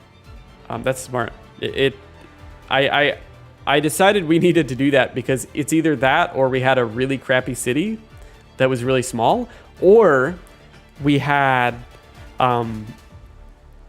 basically like to film at like 0.1 slow-mo. So we'd have to like film in like 10% speed and then speed it up by 10. And that would just be horrible for the experience for body actors, because not only would we have to be waiting 10 seconds per second of film, and that would just throw everything off, but we would just like die of like insanity by the time we even shot like a quarter of the video. And so this is really a cool route to take, because it's doing something that I don't think has really ever been done with ARK mods before, but it's also satisfying to optimize such a cool city that Ness has built. So this is going to be a map extension then to exactly Matthew. So it's a map extension to, and if you're familiar with map extensions are like this ancient, it's one of many other kinds, like technologies that we use in the dev kit, that's very ancient and was never really built upon after the island. So every map extension is technically an island map extension, but you can apply it to any map. So we're going to put all these meshes into this island map extension and have their positions be where they need to be on the aberration map in the city to build and flesh out this whole city. And then we'll put the map. Did the stream just reset? What happened? It is such a joy to be able to do stuff like this, because, I mean, obviously, yeah, I'm putting in a lot of work, but the hard part is actually figuring out what the process will be to do this. And that has been almost solely through really two of our guys, Golden, Drop, and Randy. And Randy's is an incredible dude. He's super talented, and he went through the process to sit down and try and figure out how we do these conversions. And then I'm just the one doing the manual labor, right? Like the hard sort of, or not the hard, but like the tedious stuff. And Golden is also very talented in figuring out pipelines like this that make it to where we can do almost anything with this game that we need to in order to tell cool stories, you know? And I mean, in this case, the story of the game told in the Explore notes. But Helena, I'll show you the Blender thing in a second after it loads. It's taking forever. If you want to load levels faster, instead of loading right click, Click the thing. Huh. I think I just double clicked it. I didn't right click. Oh, but you're saying instead of loading, right click. First right click, let it do its thing, then open Insta loads and takes much. Oh. Huh. If it's faster, I mean, I might do that then. Do story on the other arcs like Rag and Crystals or Lost Island Center. So as much as I'm diving into all this and I'm happy to do this, my interests lie elsewhere. You know, I know you guys, everyone's going to have ideas for what they want us to do because we're able to do so much. But at the end of the day, I'm not interested in everything that everyone suggests. And while I think that would be really cool, I'm on board with you, Sante, that would be cool. That's not something I'm interested in doing because I'm prioritizing other stuff that is very important to me. Have you ever worked with the guy that makes super high quality ARK thumbnails? Depends. There's a couple. I know Syntac works with one, and that person's different from the one who used to do a lot of these high quality thumbnails that kind of pioneered this almost, or made it popular within the ARK community, which is Fuego. I'm in Fuego or something like that. He works at Wildcard, I'm pretty sure now, or at least I think he's an independent contractor that works a lot with them. So I work with Red Gear 17 a lot. He's pretty talented in getting the lighting really great, and so I kind of have my own guy that I work with that does things like that. That's how we do the for example, all the lore summary thumbnails are set to be made by him. Love your work. When is Aberration Part 2 coming out? Whenever this goddamn map loads. No. January. Stay tuned. January.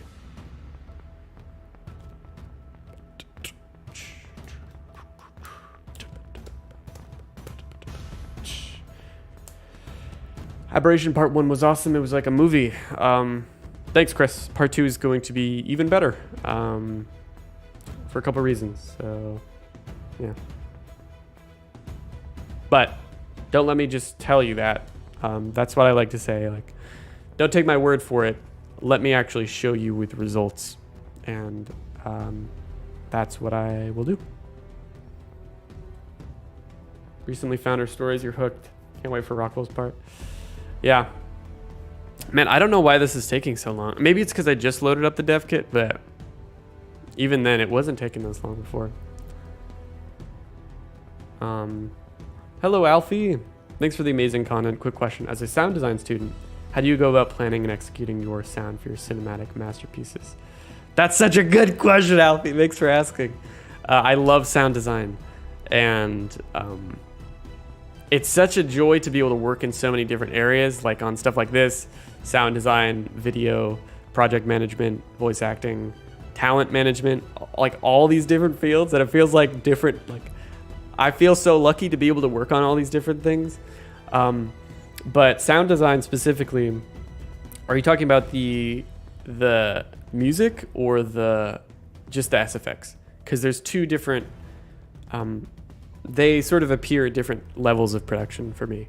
But when it comes to the sounds, so the sounds sort of will come in at two different stages actually. So the first pass, or the first time when I'll implement SFX, sound effects, is when I'm storyboarding and really planning some things out. So when I'm nailing down when I'm nailing down where the sounds come in for specific moments, like let's say the characters are about to teleport into a new area and they're gonna open the little teleport bubble. I've played ARK a lot, right?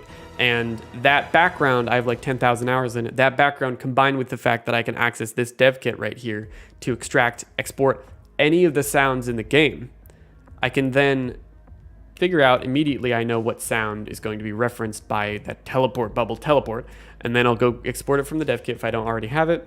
It's mainly meaning spot effects and choices for diegetic or original music.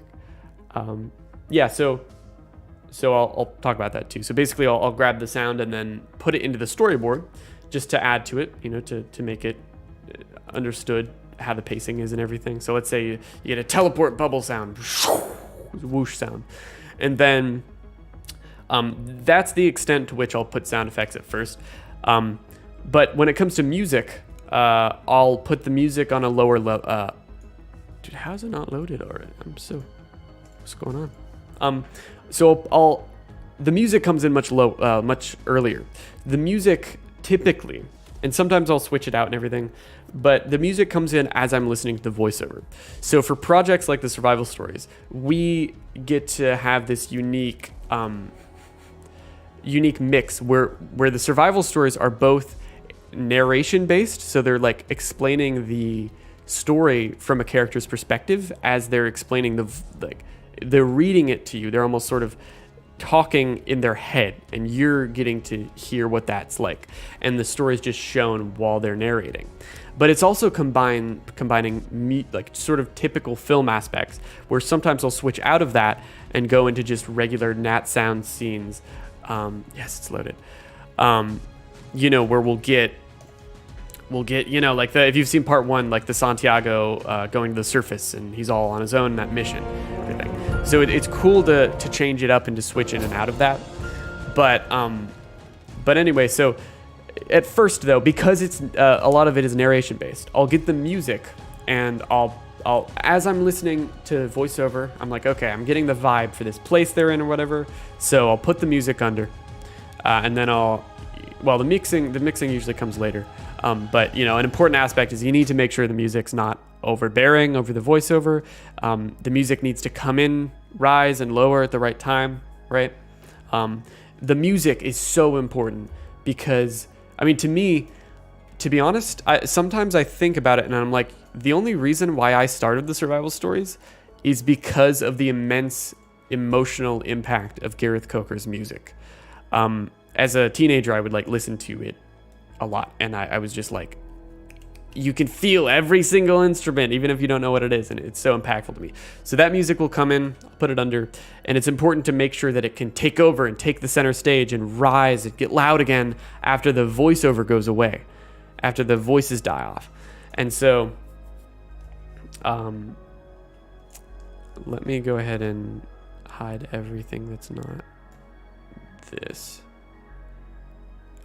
But anyway, so that's a lot of how the music's done. And from there, and sometimes we'll commission music instead of, because if there's certain scenes that I'm just like, I'm searching, and I just cannot find the right thing for it. I just can't find the right track for it that Gareth's made. I realize, okay, well, we're at the point now where we have the funding to commission music to be made for the survival stories.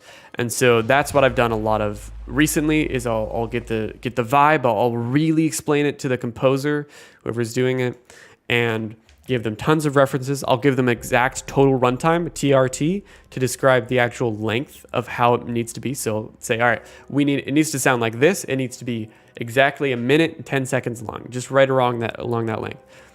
And then we'll go through the process and to get some demos and develop the track further. And then eventually tech port. Oh my gosh. I forgot. Yeah, this is the freaking skeleton mesh.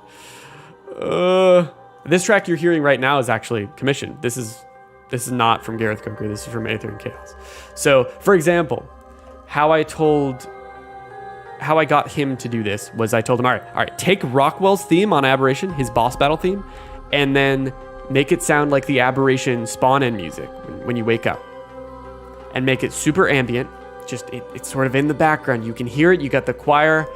You got all the little notches and dials of the synths and everything, and add that progression. And Aether and Chaos did this, and he's just an amazing, incredibly talented person. He's one of the most talented people I've ever met. And it really sucks that he's not working on the survival stories for part 2 and part 3. But, respect his decision. We are having another studio step in. Like I had said before, I don't know if anyone caught that. But let me go ahead and turn this down again. But yeah, so that's the process. And then from there, when it comes to sound effects and stuff, add it on top after the video's put in, right? We've got all this stuff edited, or as I'm editing through it, I'll usually do a first pass where it's just the whole, I just put the footage and chop it up all over the audio and construct the structure of the video further. And then I'll do a whole sound SFX pass where I go in second by second. I look at everything in the scene. I'm looking at the people walking. I'm looking at the city. Using sound cues for sound by chance? No, I don't use I don't use sound cues for any of the actual production of the game, or of the films. Basically, the sound cues are something I use for in-game. Like that, I use sound cues for the Explore Notes Plus mod, but we don't actually record the music in the game. Or sorry, not the music. We don't record any of the sound from the game. None of the sound when I'm filming. And part of that is because I film in half speed, remember? So, to get 60 FPS when I put it into Premiere. And by the end, here, I think I've got everything. I can probably copy it now. But by the end, it has no sound. So I have to add all that sound. So sometimes I'll do multiple layers of SFX passes. So I'll do the ambient sounds, maybe some city tech sounds, some engineering, metal smacking, stuff like that. I'll do some wind, some sounds, some forest sounds. And obviously I'm really lucky because I just get to export all this shit from the dev kit that already exists. So I don't actually have to make any Foley, record any sound myself. Just about all of it's there. Sometimes I'll do some sound design. Sometimes I'll record, like, for when someone like got thrown up against a metal pole from a Reaper and like died on impact. I bought some carrots, like right in the microphone. So that can be fun, but for the most part, everything's pretty much there, All right, so this is the process. And then we go into edit. I feel like it's taking a little bit longer than it otherwise would because I'm busy talking to you guys, but that's okay. It's worth it. It's fun. Thank you guys for being here. All right, so that's copied. Then what we do, we're gonna load New World. We're gonna paste it into New World. You've just done an assignment on field recording and Foley recording. It's so much fun. Dude, that sounds like so much fun to me. I would love to be also someone doing that. But it's really cool that you love that kind of stuff because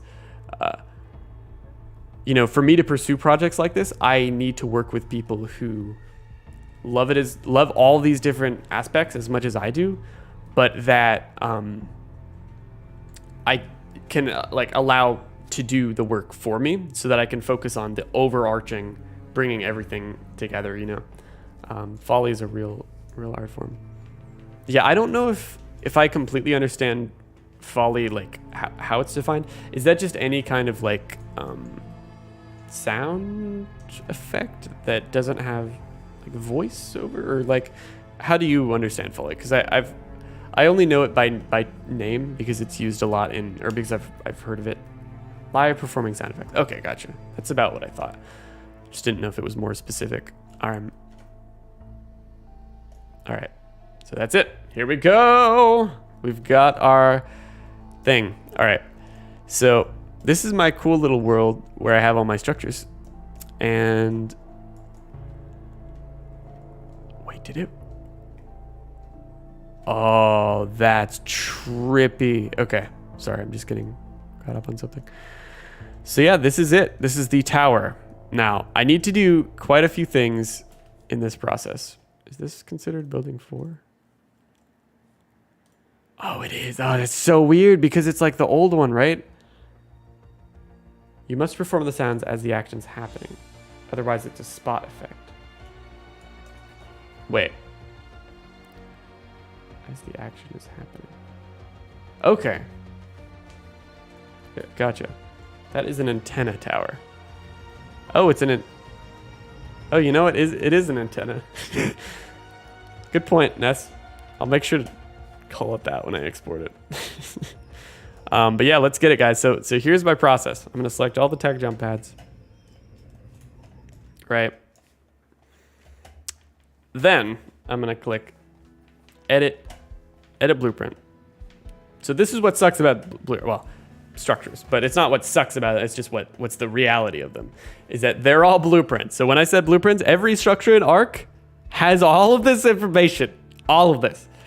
And that turns out to be a lot of information you do not need if you're trying to make prefabs that nobody's ever going to see up close that are really good for performance. So we're going to take static mesh. All right, here's the static mesh. I'm going to select this so it opens here. Now we've got the static mesh. So let's hope. It's probably not going to work, but let's see what happens when I just replace. Okay. Okay. I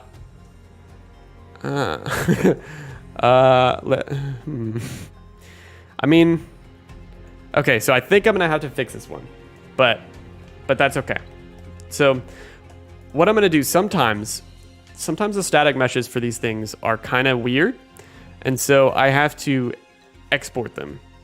So I'm gonna take this jump pad, I'm gonna put it into Ned's Funny, and then I'm gonna put it, I'm gonna put it into exports. Save. Then I'm gonna open Blender. How do you enjoy messing with the graph? Takes a long time to load. TechPad status movable via status, so won't batch or combine properly. Okay, I don't entirely know if there's an easier way to do this, but like how I've been taught by Randy and them is first I'm just gonna, well, I guess I'll save this really quick. Can I just save over? Yeah, I mean, I think I need to just save over the existing one, right? Structures, city center finished, choo. Boom. You like watching Nekatis design his map? Yeah, I can imagine that sounds really fun. He's really cool. So we're gonna import the FBX that is gonna be in Ned's Funny exports. We got the tech jump pad, import. Wait, did someone say I worked at Wildcard? Who said I worked at Wildcard? Yeah, I don't work at Wildcard, y'all. Right, so I need to... Wait, is this a skeleton? Wait, how do I separate these? Okay, this is where I need a Blender guy to help me. This is all one static mesh. Does anyone know how I can separate this disk from this thing? And then drag it down into the thing? I mean, unless I can just do this in the dev kit, but I don't know if I can. These are all blueprint. Unless that's a destructible mesh. What happens if I open that? This is what it looks like when you break it. Go to edit. Okay, go to edit. Up here, yeah. Following a tutorial. You can pretty much just like say the series of steps in the chat. Press Control I on the top. Right, so I just Control I, the top. I can separate. Wait. Oh, Control L. Gotcha. I can separate or move in the edit. In the edit. Is edit mode like something else here? Is that like one of these, like scale, transform, annotate, cursor, move? Or are you saying literally click edit and then hold Control L? Because I can't hold Control L when I... This is one of these tabs or something? You play Atlas, there are discovery notes? Wait, really? There's a lore in Atlas? I thought they didn't even have Explorer notes. What? Can you guys explain that to me? Annotate. I don't... So I'm a little confused, Helena Walker. Object mode, left side, top-ish. Oh, edit mode. Okay. So then I just select this and then Control L, you said? can separate it. Or just like the whole thing. And then I just move it down. Ah, thank you. Thank you, good sir. You're teaching me invaluable lessons. Dope. Very cool. Yeah, I'll just put that like here, I guess. All right, I think we're good. So I'm gonna go ahead and export, if that's all fine and dandy. File, export FBX, and then we're gonna put this in the Ned's Funny imports folder. We're gonna call it, wait, what did the other thing, what was it called? Tech Jump Pad Final. Wait. Yes, okay, so we go into imports, call it that, but then like underscore O, because I don't know. I don't remember what the O means, but it's the O, magic O. Where am I? Okay. So now we're gonna, oh boy, this is a whole thing. We're gonna go into mods. We're gonna, I don't know what this folder means, but it's a thing. We're gonna go over to our thing, Ned's Funny, exports, no, imports, TechPad. We're gonna import this, and we're gonna import with the materials and the textures. I think that's what we need to do. Yes. All right. Now we right click, replace. Yeah! We've done it. But then I need to figure out what material I use. Let's see. Where's that? Jump pad. That's the destructible mesh. That's the static mesh. Okay. So then we go boom. And it's only got one. That's pretty neat. How neat is that? It's quite neat. Close out of that. And then we're going to go details. And we're going to boom. Yeah, let's go. All right. So that's done. Now, so the tech jump pads are the first thing I've converted. So this is the process. This is the painful process. That is basically all of what I'm doing. I love games. Thank you so much for the $20 super chat. Here's a small contribution. Hope it helps. Thank you so much. That's so generous of you. I'm just, thank you so much for donating while I'm working on something like this, because that's incredibly, like, not only just motivating, but just it makes me feel good to know that I can, that like putting so much work into stuff like this is something you guys appreciate and that you like and you're happy to super chat for. Can spend 2 to 30 minutes on it, pure pain. When you export the models, you have to redo mats is the only export with 1 or 2 mats. Oh yeah. Yeah, that's I honestly, the dev kit is so insane. Like, it's just it's a whole mess, man. It's a whole freaking mess. All right, so we don't have that. So this, I believe, what are these static meshes? What are these red things? Is that what this is? Gateway, what in tarn? Wait, oh, these are red. Nez, did you paint these red? That's interesting. I wonder if I can keep that. Oh. I wonder if I can keep that data. That's so, okay.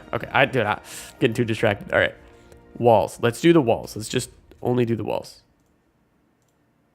Okay, so we're gonna BP walls, wall underscore tech. Tech wall. Why is it called tech wall? We need the O version. What is this? What is this tech wall? Is this it? I mean, is this okay? I mean, No, it's not. All right. That's fine. We're going to go find the blueprint. We're going to find the static mesh. And then we're just going to... So, oh, it's wild. Guys, look. For tech walls, they're made out of... Oh, it's so evil. This is why this is such a painful process. Because they use metal walls in the tech wall blueprint. It's like absurd. It's like insane. It's very not cash money. Okay. So we have to go into the components tab. Find the true static mesh that we're looking for. And now we've got it. And then we're gonna right click, replace, and it moved them down just a little bit. So that's fine, I'll just move it back up. And yeah, that's pretty much good. So, all right, all the walls are static meshes now, baby. Try roof, all right. I think I've already got try roof, so if I search try roof, because these had to be fixed. So I'm gonna select that, right click, replace, there we go. Oh, they're a little bit different, but it doesn't matter. It's not a big deal. Right click, find in actors or model. Oh, if you want to change color, open the matte. Gotcha. Well, I don't know how it's going to work with Blender exactly. I mean, I guess I could... What? Why did I do that? Okay, that's weird. I do a few things. We'll still be watching. Keep up the very good work. Cool. Good luck, brother man. Brother man. All right. So let's start up here. Let's do our tech ceilings, shall we? Have we done tech ceilings before? Tech ceiling. We have not. Or well, we don't have like an actual mesh for it, which means it's probably not too bad.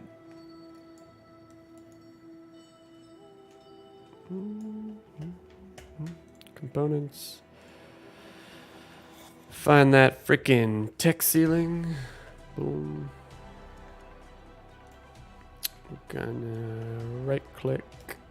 Whoops. No. Tech ceiling. Replace with new tech ceiling and raise it up just a little bit because it kind of sunk. Just a teeny bit. All right. Got all the tech ceilings done. Let's do the double doors. That's so many double doors. It's I hope you're not like offended at my massive critiques, because I can see every single like structure count. I'm like, wow, Ness, you use 300 tech double doors? What the heck is wrong with you? That's a lot of tech double doors. Double. Oh, these are just okay. So yeah, I don't have the static mesh for this either. So let's go into components. Wait. Oh, these aren't the door frames. These are the actual double doors. Okay, that's the right one then. Right click. There we go. All right. So now all of those. Yes, Gavin, I've actually had the VAs for the graduate students for almost a year, dude. Like, I'm not even kidding. Like, since January of this year, it's been awful because, and part of me wants to actually re-record one of them because I feel like for the quality that we've attained at this point, one of them was, she volunteered to do it, but I think we might be able to find someone who is, who has better equipment, because that was something that really limited her. It's the one for Amelia. The other ones, the other actors are pretty good, and I'm happy with them. Oh yes, Ness. I was just talking about how I'm hyper analyzing all your structures, how I can see them all, like how many instances of each one. But yeah, we've had the the voiceover for these characters for a very long time. Buy her a new mic. Could do that, but yeah, I usually buy people stuff for if I know them at least a little. Don't know her too well, but yeah, I don't want to. I'm not really a huge fan of replacing people. I just have to think about it a little bit. It's just something that crossed my mind.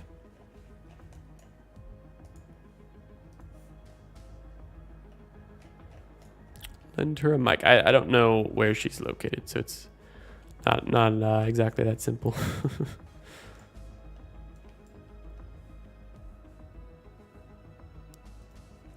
All right, that's all those static meshes. We got just a couple just 4. Okay. Foundation. Oh, this is a tri foundation. All right, what I can do. I have to edit. Find this foundation. I think this is just it.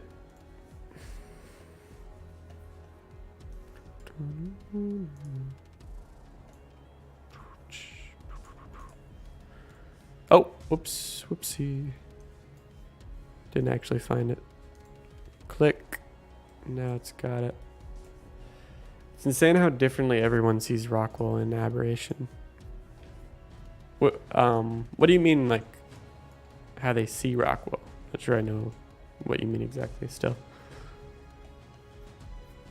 Imagine Rockwell's equipment suddenly just died. It'd be pretty sad if you had to replace him. Well, you mean like while we were making it? I guess, but also David Tennant just kind of stole the show. So, since his voiceover's in the Switch version, very soon going to be in the PC version, it's not wouldn't be that big of a deal to replace Elliot if we needed to, but at this point we have all his voiceover already, so that's already a done deal.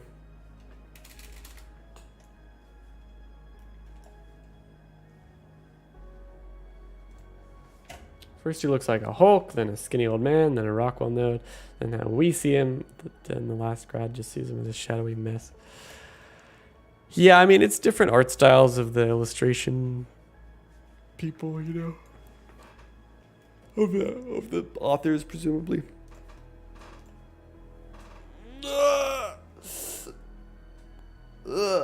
David Tennant will always steal the show.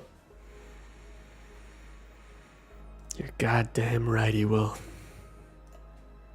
Oh, goodbye tech frames. I think they were right about here, if I recall. How high were they, though? That's the question. Maybe a little bit lower.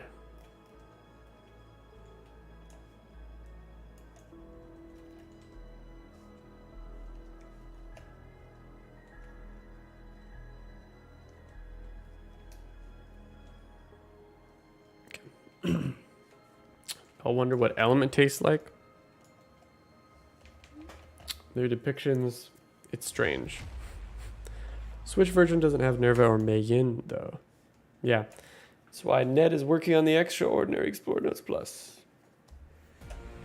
Correct. I will be making sure that when the update comes in, I don't know when it's coming out, but when it comes out, I'm going to make sure as best I can to allow Mei Yin, you know, to basically combine our notes with the official ones so that you can listen to David Tennant, Madeline Madden, and Mei Konishi, and Heather Foster, and Spencer Cannon, and Aixa K, and all the other survival stories VAs combined with the official ones.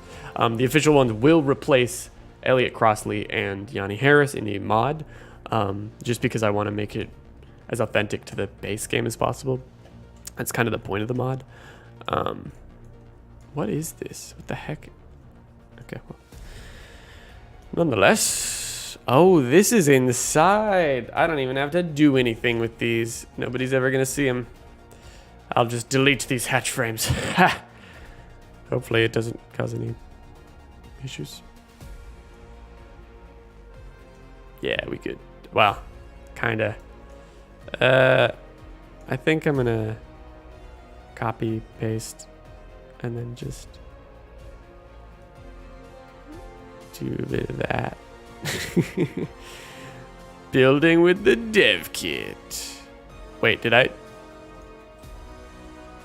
not copy paste it? Hello? Okay, there we go. Building with the dev kit is really fascinating. You want to purchase the ARK server? Do you have any discount coupon? Oh, yes, I absolutely do. Check out the description below, and you can find a link to my G Portal affiliate code for 10% off your own server.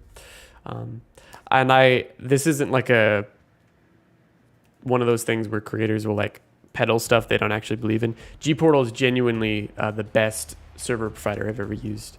When I work with sponsors, I don't lie. Like, my opinions are my own. G Portal is incredibly good at what they do. There are some things that they could do better with, maybe with communication, particularly on certain days. I've heard they're like maybe sort of, I think their support team is closed on certain days sometimes or something like that. But they've been incredibly good from what I've seen, and they have well-performing servers. So I recommend checking them out. Link should be in the description. G Portal. Yeah, I used to work with another server provider which had so many issues, and man, they were just awful. I'm not gonna say the name because I don't want to slander them. But they were my last sponsor. Oh, they were terrible. And eventually I just said, no, you guys suck. Like, I'm not gonna tell people to go rent your servers when they're awful. And I cannot believe how poor the quality is. Like, I'm never going to peddle something that's bad. Like, that is just a betrayal of my values and of what everyone else deserves, you know. Oh yeah. You guys, yeah, you guys can say it in the chat. I just will neither confirm nor deny the one I'm talking about. Hello, Leo. How are you?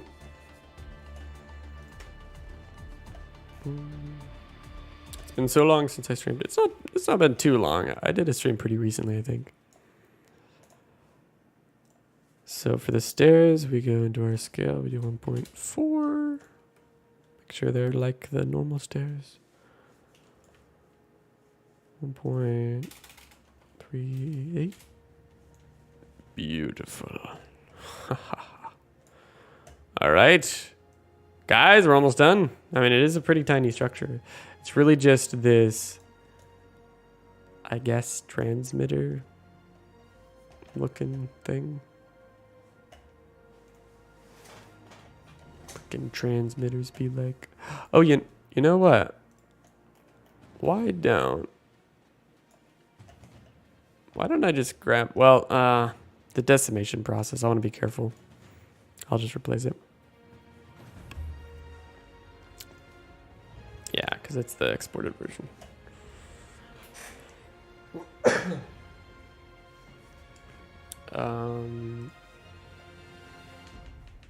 Edit.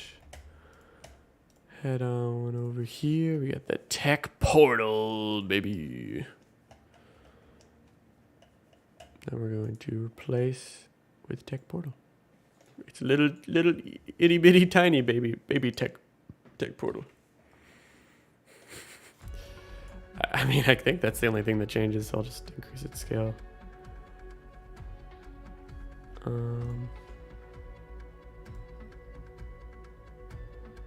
How do I increase the, okay.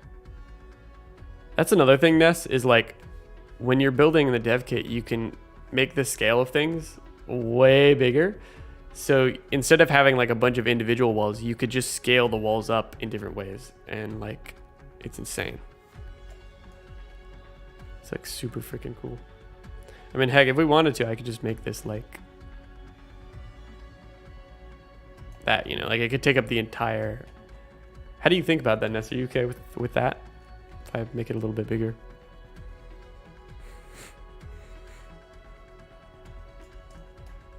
I think that looks pretty cool, in my opinion.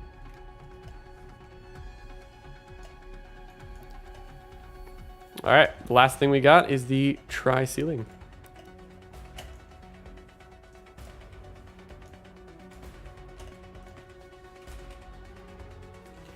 Don't have a thing for that, which is probably okay. Just going to grab the regular tri-ceiling. Nothing too special.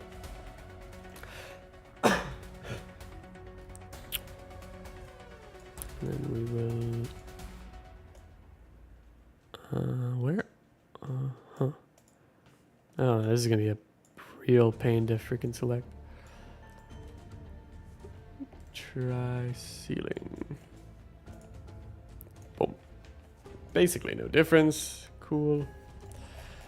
Then I just need to unhide the transmitter and one of the ceilings.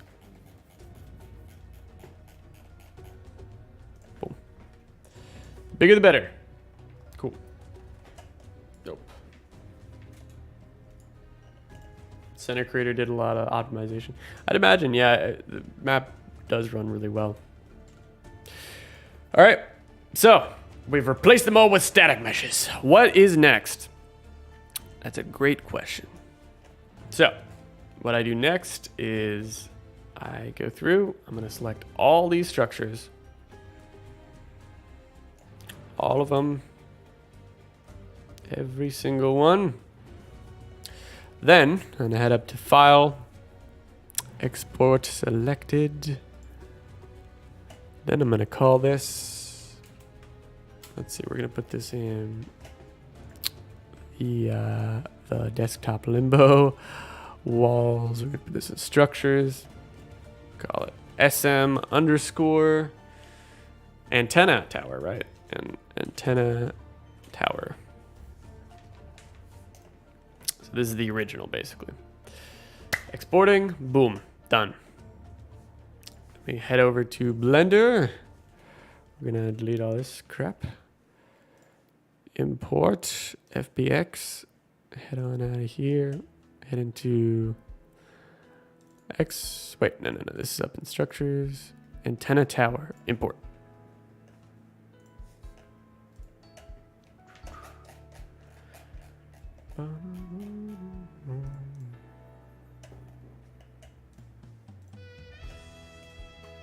Gotta love that smooth jazz ARK theme, man. So good. All right, so numlock on, top-down view, G. Gonna rotate it a little bit. Beautiful. Perfection. Actually, that's not perfection. I'm angry. Give me perfection. That's still not. Wait, oh yeah, I can snap it, but that doesn't matter. Okay. That's probably good enough. All right, guys, it's good enough, yeah? So, now I've got our cool little antenna tower. All right, now one by one, we're gonna find each instance of a mesh. So, all the ceilings. Boom, we got them all right here. And then what I'm gonna do is I will select one of these in particular for some reason. And then I hold Control J and boom, just like that, it puts all of the same type into one thing. Oh, hold on. What's this one doing? This is just called a static mesh actor. Okay. So I'm going to actually undo what I just did because I need to also select that one, combine them. And then I'm going to reselect that. All right. Then I think that's it. Combine, and we got them. That's it. So then I'm going to hide them for now. So one by one, I'm going to mark these off. How long have you been playing ARK? 7 years. A little over 7 years. Since I was about 13 or 14 years old, and I'm 21 now. Double door. So it's safe to say ARK has been a significant part of my life, I guess. You know, like about a third of it, actually. Yeah, ARK has been with me for a third of my life, where I've been playing and and sort of obsessing and loving the game for a third of my life. Select this, combine, hide. One by one. So only one tech transmitter. I'm gonna hide that. Select all the door frames. Select one instance. Control J. Hide. We're gonna find every instance of foundations. There's only 4 of them. Control J. Done. Hide. Something a little off topic, but I'm curious, how do you control when you work on these projects? I've been working way over time and it started to impact my mental health a bit and started taking long breaks here and there. So that's a really good question, and it's probably one of the most important questions that anyone needs to ask in their life.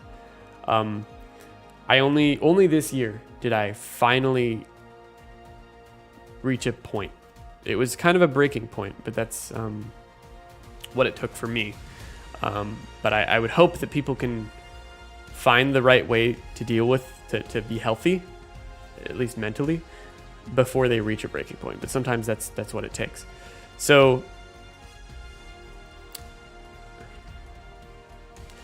one thing that's important is to understand that there's no person on the internet that's going to be able to tell you how to be mentally healthy.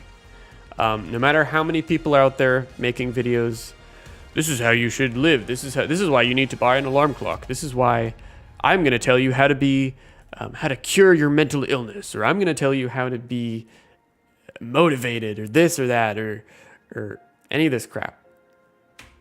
They don't know what they're talking about, and they make money off of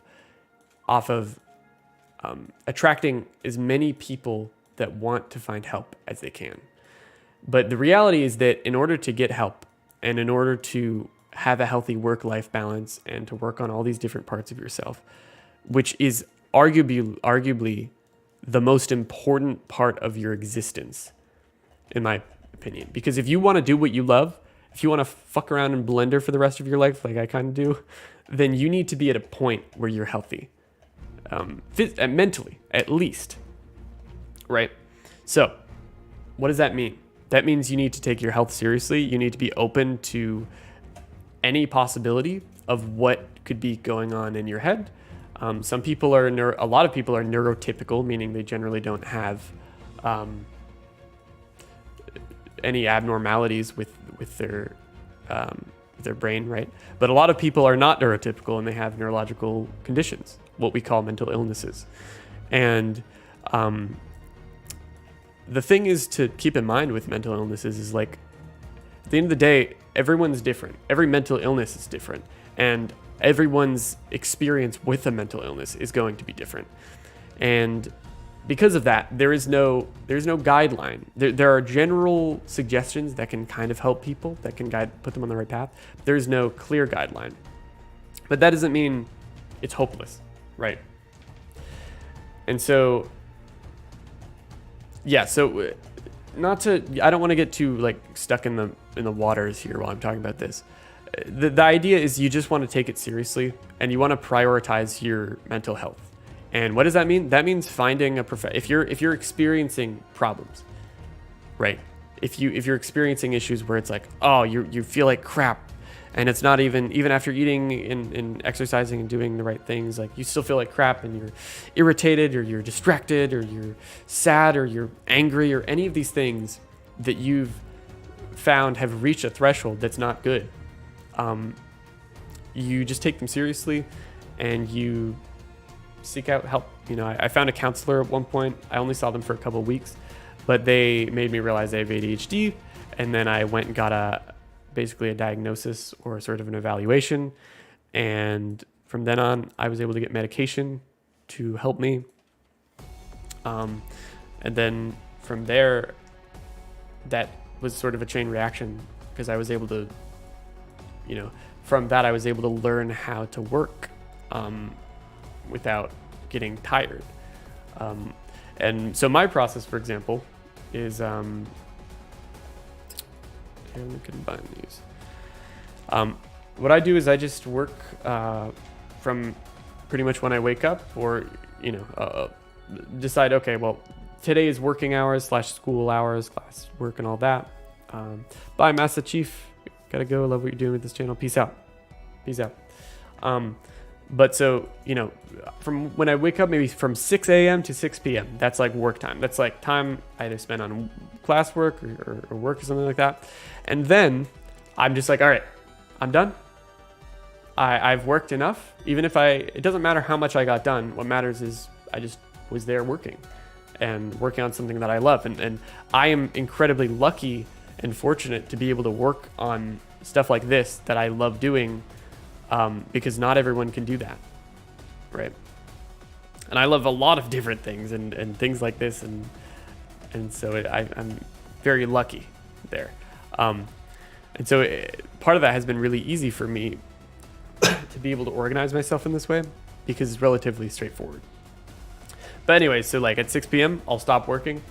Then I'm like, all right, it's time to go watch a show, and that's it. I'm just gonna find something to turn off my brain and just chill out, and that's it. And then I go to sleep, and then that's given me so much time to want to get back to work but I'm like, no, I can't. I'm just gonna go to sleep, be well fed, wake up the next morning, and I'm excited.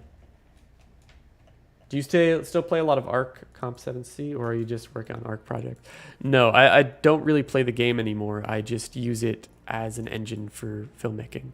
I run a server, but that server is managed by volunteer admins, and they still play. But I just don't. I decide to not spend my time doing that because I want to invest my time in stuff like this. All right, time to decimate everything. So first, we're gonna decimate the wall. Let's say. I'm gonna head over to the modifiers. There are these walls. I'm gonna go over to decimate. But Helena Walker, you said you sadly had 1-2 days. That's why Curious didn't realize I was spending way too much time with work and spending more time with family and people around me. Didn't realize I'd been distancing. Just curious, as I'm sure working on this can be taxing. Yeah. It's mental health is so hard because it just affects everyone differently. And some people aren't willing to take it seriously. And so they make their lives unnecessarily hard because of it. It's not really their fault. It's drilled into them, just grind and it's okay, but what's important to realize is you can grind pretty hard, but there's a right way to do it. That means that you won't die early of like stress, but that's in my own experience. It's just important to figure out what help you need and get it. That's the first step. All right, so we've got this. We've decimated it. These walls are gross. Gross walls. All right, then we take this. Heck, I'm going to make it 0.25. All right. Grab everything. Grab the walls. And we do Control L. Copy modifiers, baby. Oh boy. All right. And there we go. And with that, we've done it. So yeah, I decimate it, and then that's pretty much it. Then I'm just gonna save this project just so I have a backup.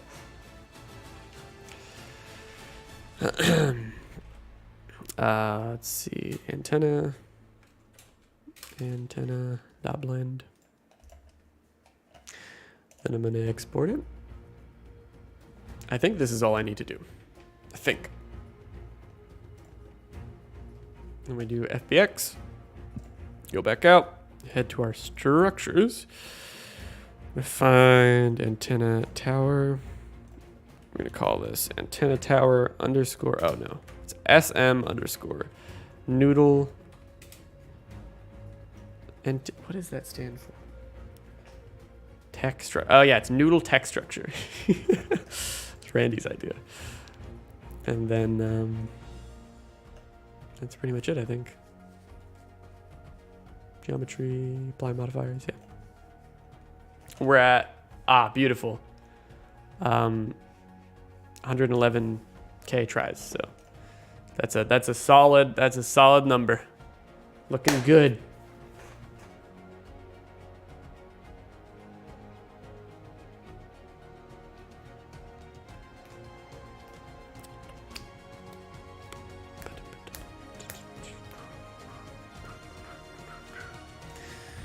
All right, I think we're ready.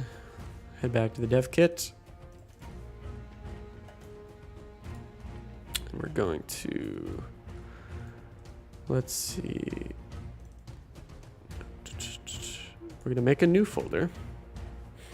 We're going to call this Antenna Tower. We're going to head on over to our imports. Ned's Funny, Structures, Antenna Tower, this one. Drag this bad boy in here. Then we will import without that stuff. And import all. Fancy. Oh yes, fancy. We go over here. We're gonna drag all this out. Boom. Yes, Dino Dude, January 2023. Part 2 of the Aberration Survival Stories. Stay tuned, and I'll see you then. Unless you want to stick around and watch how we make it. Oh yeah, we go into property matrix. Make this 0. Boom. All right. So check it out, boys and girls. We got our new tower, new and improved. But what's cool? I guess I could theoretically just grab the texture as well. Do it from this. So now what I do is one by one. Actually, you know what? While I'm in the property matrix, another thing I want to change is the collision. Make sure we add collision for it. Really use triangle mesh. Very important to really use triangle mesh. That's basically do collide, yes. Actual collision add, yes, please. All right, so we grab our mesh here. As you can see, what am I looking at? It's so decimated. Is this doors? These are tech double door. Okay, gotcha. So this is this material. So we grab this. We're going to find it in this content browser. We're going to slap it on. Boom. Then, okay, that. Then we save it, and boom. That's that one done. We'll grab our tech double doors. Go ahead and collision, remove collision. Using blocking volumes by chance helps with FPS. I don't know what that is, to be honest. Not sure.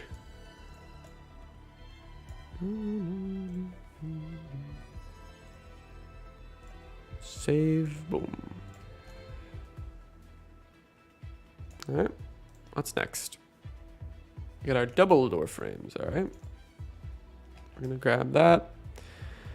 Head on over here. I'll grab this. What's nice is the more structures I convert in this way, the larger the sort of, it gets easier and easier to put materials on them, on the new ones, because I've already done it with these ones, with the past ones. So I can like find, okay, I need to apply the same material, the double door material, onto this double door now. But then I can just come over here and look at the double door on this past structure I already converted, and then boom, that's it.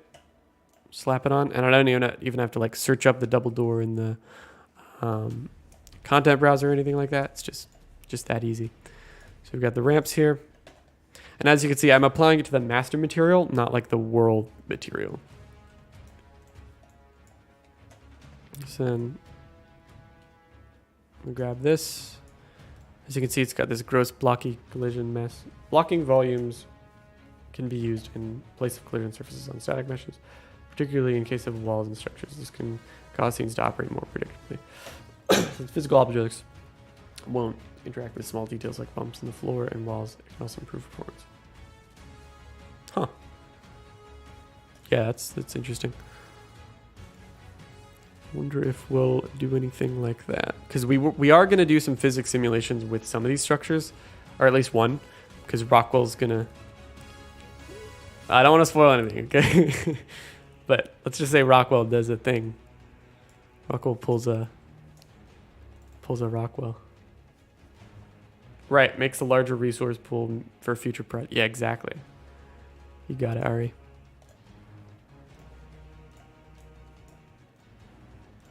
Wait, is this the right thing? I think it's the right thing. Maybe. Is that walls? Oh, no, those are...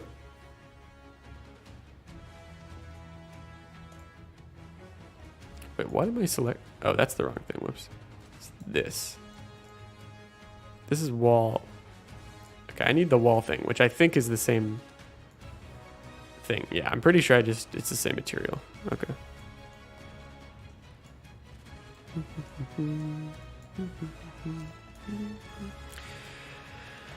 All right, let's get our tech transmitter material, which is the same as this one, actually.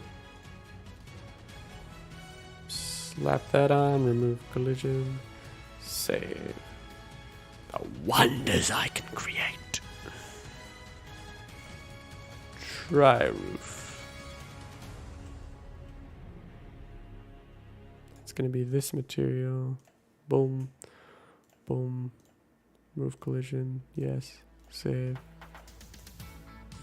Ah, Summer Bash brings me back. Get some regular ceilings, but also some not so regular ceilings. Do I have instances of these? I'm pretty sure I do. I have instances of these somewhere. Just gotta find them. Where are they? Maybe they're in here. Those are foundations. Do I really not? Okay. Well, I will now after I change this. So just gotta search for, what's it called? Call this the tech ceiling something. BP ceiling tech.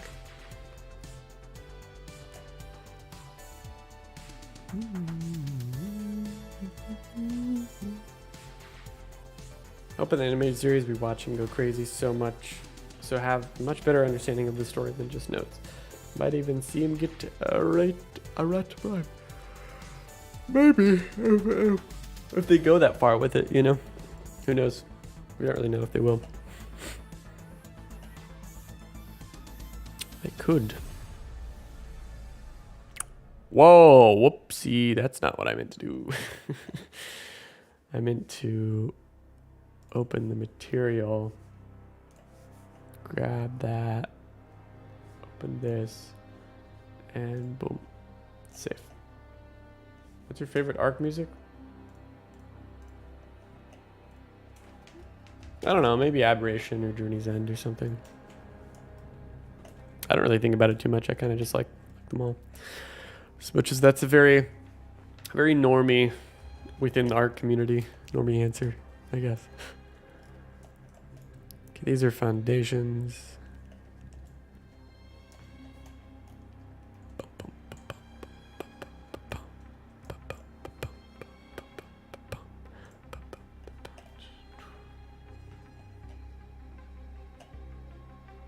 Wait.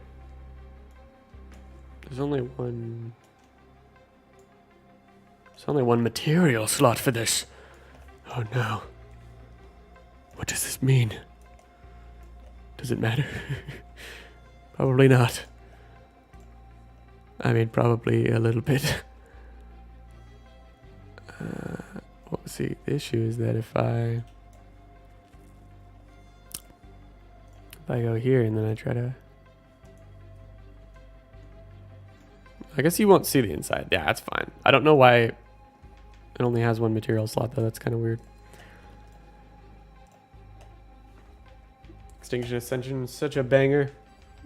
Yeah, I also like the Extinction, like, ending credits. That was so like sort of out of nowhere, so unique. Loved it. Open this. Grab this tech jump pad material. Boom. Collision remove. Save. X. Is that everything? Nope. The last thing is this tri-ceiling.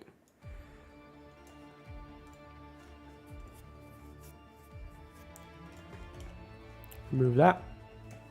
My favorite map. AB for sure. Watched your ARK stories, reenactments, and going through the journeys videos, and just want to say I'm truly impressed by your work. Thanks, man. I appreciate that. Thanks for saying something so nice. Onward and upward, dude. We raised the bar. That's what this channel's about. Okay. It's all about learning. I just care about learning these techniques and making things better and better, and not being afraid to fail. Just try new things and just learn what I love. And all the videos are basically that process, sort of in a pretty raw form, you know, just my projects. You get to see whether it's the survival stories or the Journeys core videos that were finished and stuff like that. Hello, Velico. All right, so we got it. Yes, it's done. It's done. Hallelujah. So now what I do, that took, I don't know how long, maybe like an hour or two, but I'm getting faster. Okay. I'm getting better. I'm getting better at it. So I'm gonna go through and put these all in the same folder. Building 5. Oh yeah. We're gonna head down here, grab all the stuff in the things, and delete them. Goodbye. Goodbye, antenna tower made out of gross blueprint. Well, technically static meshes, but yeah, it's not as cool. Okay, they're not combined.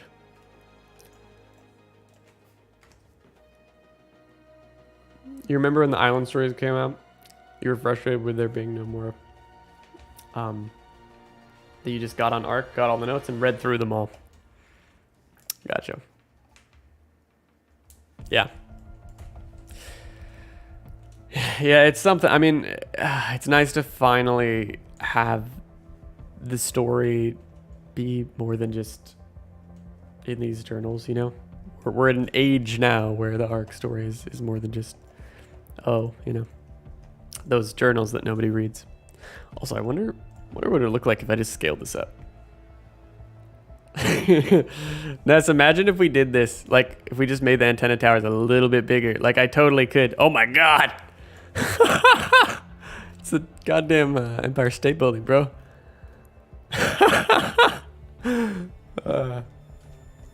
Same.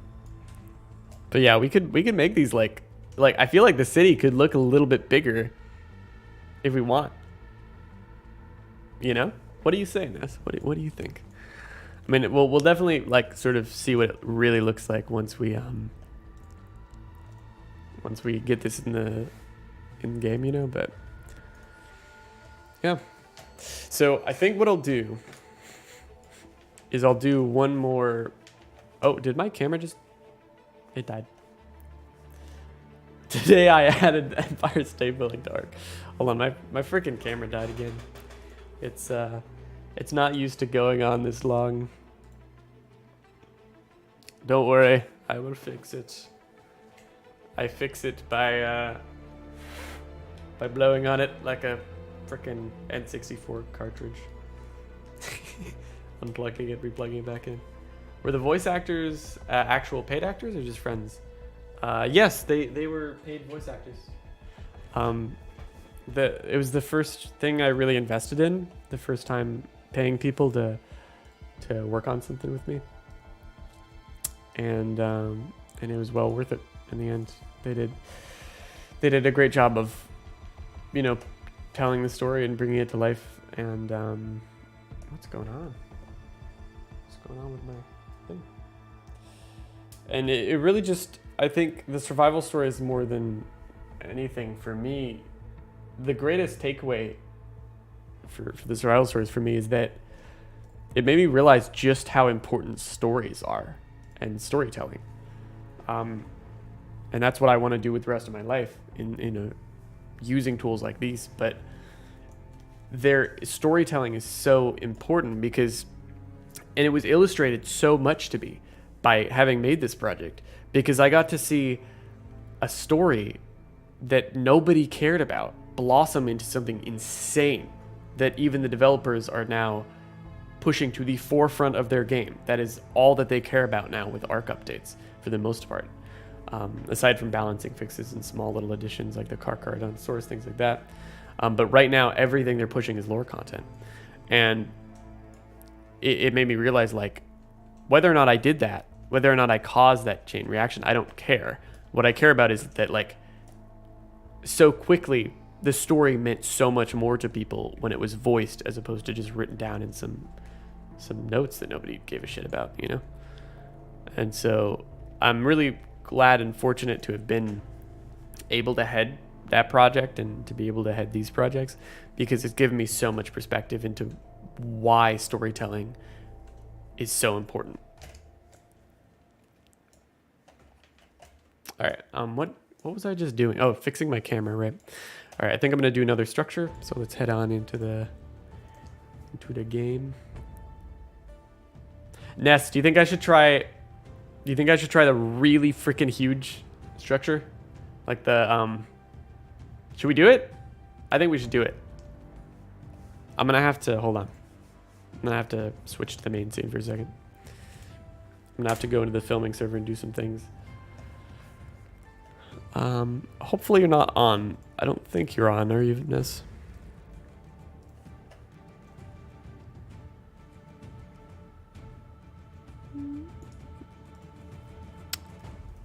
I don't think so. I'm not sure, but so I'm about to shut down the server, and I'm gonna filming. I'm gonna copy over the save, send it to me. I don't know what it is, but you should. Yes. I should. Oh yeah. You don't know what it is? Oh, you will know in just a second. It's insane. It's truly freaking insane, man. All right, we're gonna go to aberration save. We're gonna copy this. We're gonna. Oh no. Cancel. We're gonna copy. Paste. Sorry, I'm just trying. Yes, Ness. I'm gonna put the giant skyscraper building into the dev kit and see if I can do it. I wanted to see if you had any suggestions, if you agreed. But I think I'm gonna go ahead and do it.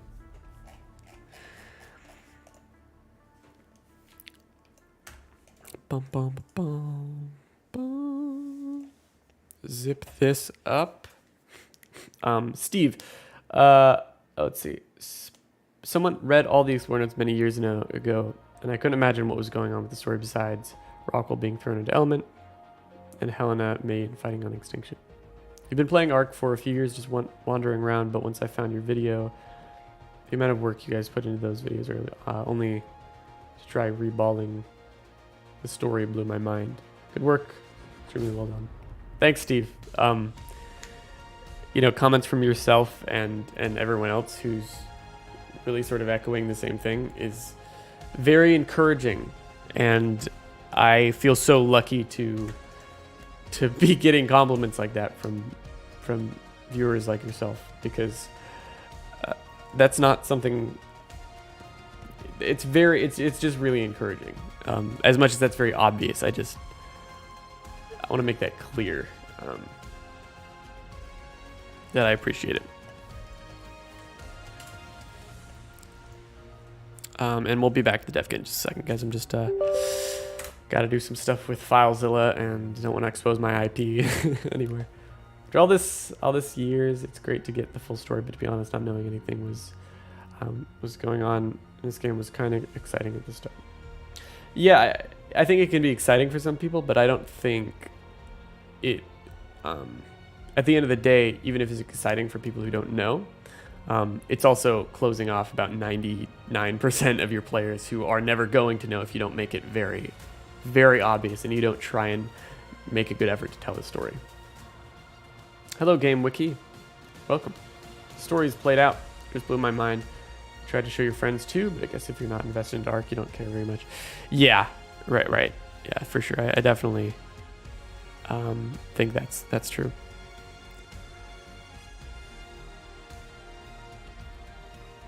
Let's see here. Why is this not working?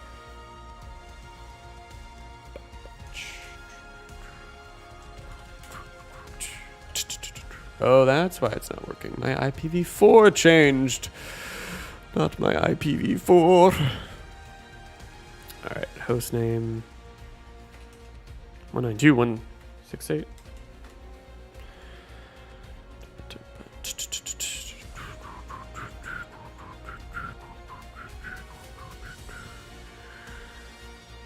Let's see. I'm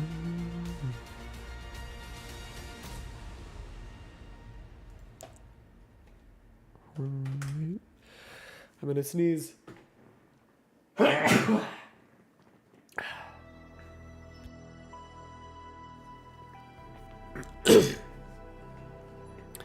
story's played out, just blew your mind. I guess if you're not... Oh, I already read that. Okay. Now it's not connecting because I think my IP changed. Why must we do this? Why must we play these games? All right, I'll fix FTP later. I'll just send it over Discord. I think just sticking all the survival stories together in the right order in a movie fashion was a good choice. Yeah, I agree. It was really the natural progression of that format because that format was very limiting to us. We couldn't really take it very much further when it was just this like very structured but also like sort of dumb way to make a video where it's just like I'm trying to log in with the QR code. Where it's just like, oh, here's the narration, here's every single note but per character, one by one. It just doesn't do a good job of telling the story. It doesn't do it justice any more than just the journals do it by themselves. It's almost as unordered in the grand scheme of things as the journals are just per se, So that's why it was important to progress on the format and do it, have the emphasis on the chronology as opposed to overall on the whole entire map as opposed to per character, but also to intersplice movie, film tactics and elements,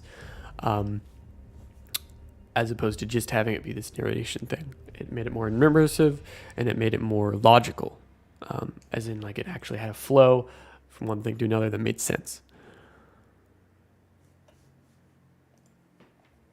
Looking back, I prefer your stories more than the Avatar movie, maybe because I love ARK more than Avatar, but still. Thank you. That's quite a high praise.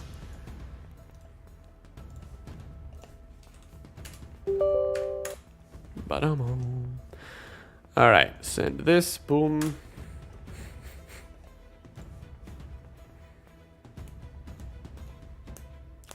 I love your videos, especially the Journey's Core. You had me invested. Couldn't stop watching. Cool.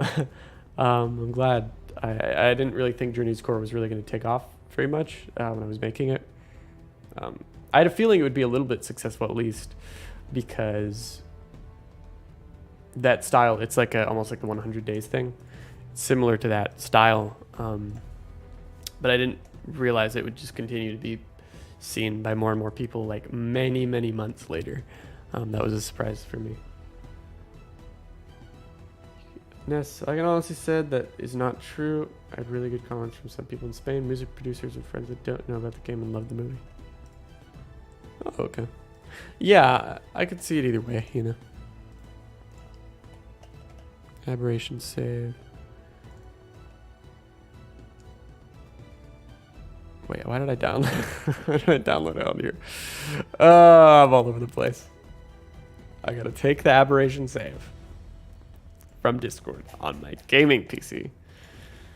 This is what happens when you're streaming while also connecting to your secondary PC that you host the servers off of.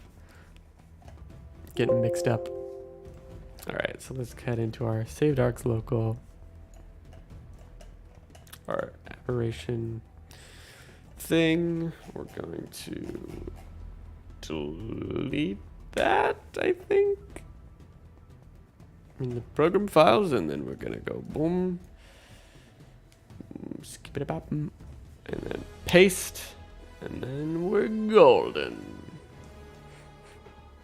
You're legitimately one of, if not the best ARK YouTuber. The amount of work you put into deserves millions. Thanks, Dino Dude. I don't agree personally, but thanks for such a high praise. I think the best ARK YouTuber is Up from the Depths. To be honest, I mean he's just amazing. Like, he really gets it. He I love all the elements that he likes to work with. And he works at Wildcard now, actually. So he's also he's a Wildcard employee. So but he's amazing. He's great. If you guys haven't seen his videos, go check him out. He makes Paleo ARK, basically like, it's kind of like the survival stories, but for dinosaurs. If the dinosaurs were the characters.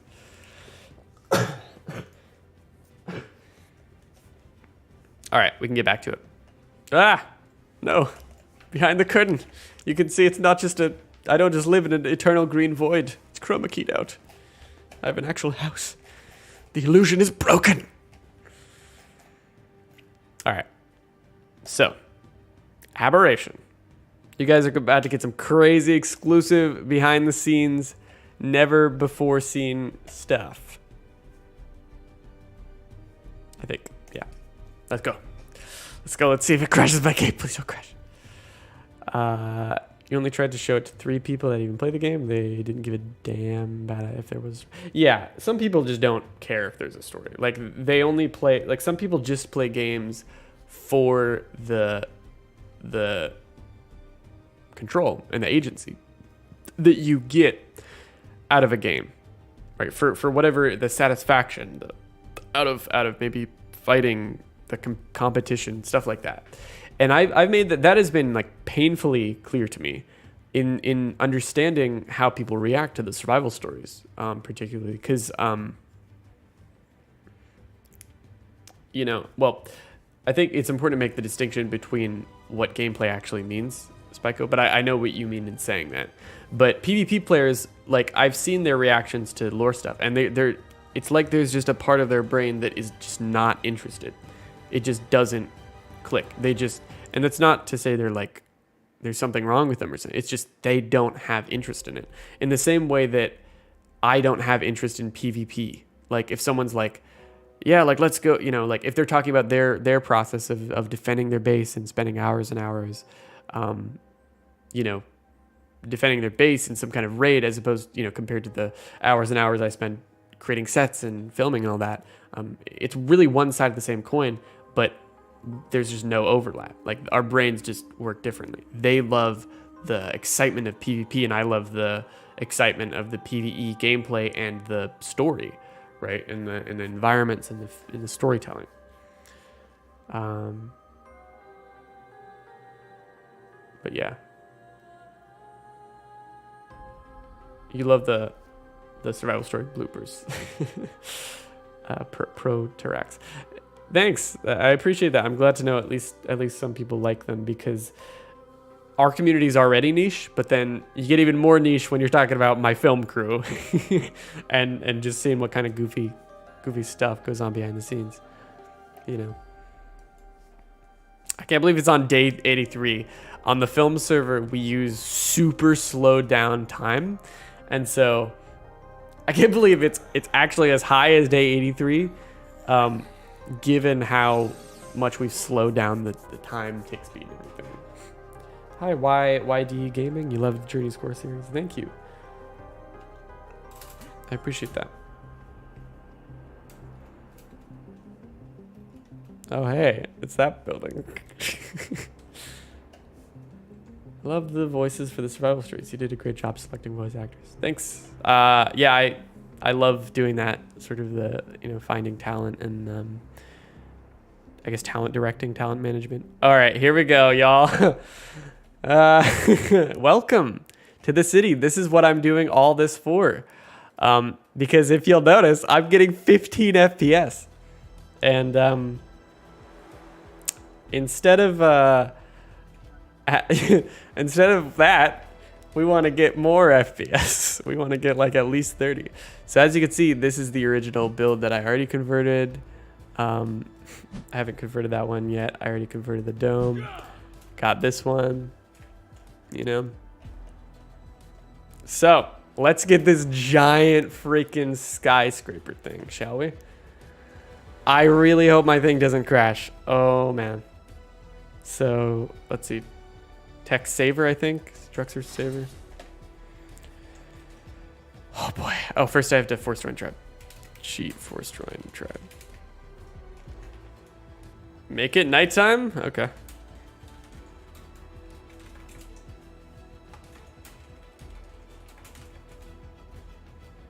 Oh man, dude, I feel like my game is gonna crash any second now. Oh my goodness, this is too much. This is too much, man. This is too much. All right, so oh, that's glass. Oh man. Wow. Holy moly. All right, so we're gonna put that there. I really hope it doesn't crash. 2,500 structures. Maximum is 8. Okay, I need to change the maximum. Oh man. Admin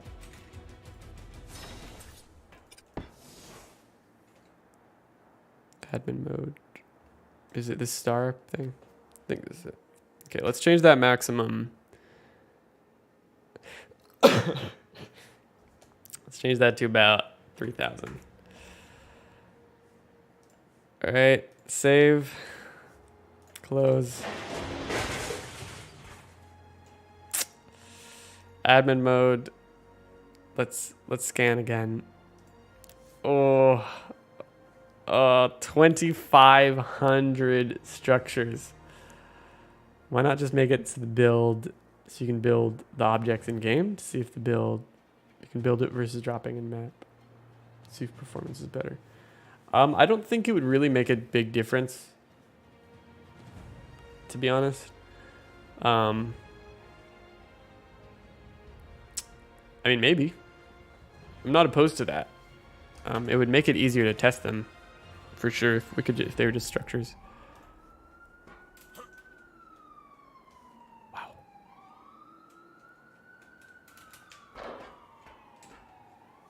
So I'm gonna call this. Well, all right, what's the name, Ness? What are we calling this bad boy here?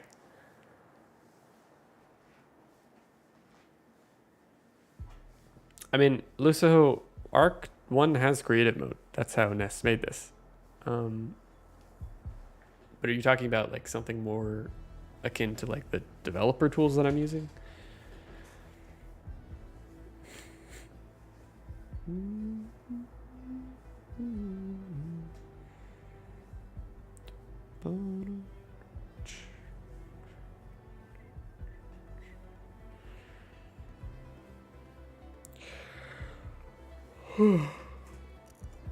What are we thinking, Ness? I'm waiting on you, man. I need a name.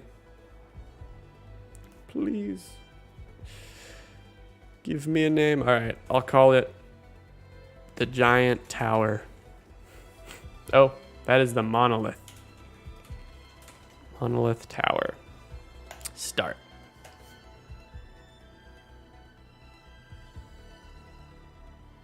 Holy moly.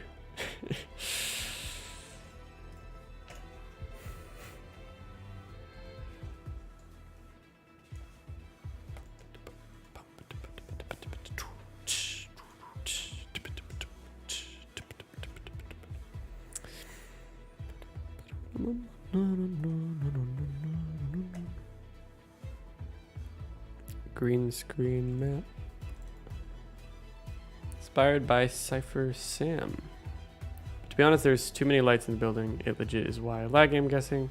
But lights basically can make a object render 2 times and Yeah. So I'm gonna find a different solution for the lights, to be honest, because it'll be something. It'll be something. We're gonna find a way.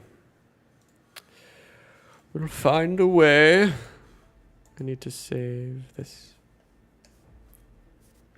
How long does it usually take you to make a survival stories video on average? Well, Game Wiki, they're not really boiled down in that way. Like, not to say that we're working on multiple at a time. I mean, we kind of are with, you know, like having to keep in mind part 2 and part 3. But basically, the format and the processes that we use, or that I use to direct the project, is evolving every time we do it. So like part 1, we had a lot of hurdles and we also did a lot of things right. We did good things. And so I take all the good things and carry them on to part 2. And then I get out all the bad stuff. And by get out, I mean I stop doing bad things that are making things, slowing things down or less efficient. And I only keep the stuff that really worked and helped us work fast and smarter and stuff, and more efficient. So I'm always refining the process of these projects, and that can either make them take longer or less time. That battle between whether it's going to take longer or shorter, whether it's going to be a longer process or a shorter process, is sort of a balance between, well, okay, keep in mind, I might at some point to raise the bar and to start doing even more incredible stuff. That might mean I have to jump into an area or a territory that I'm not as familiar with. That'll take more time. That'll extend the how long the video is going to take, you know? And so, you know, and then I have to refine that. And so that is all to say the process is always changing.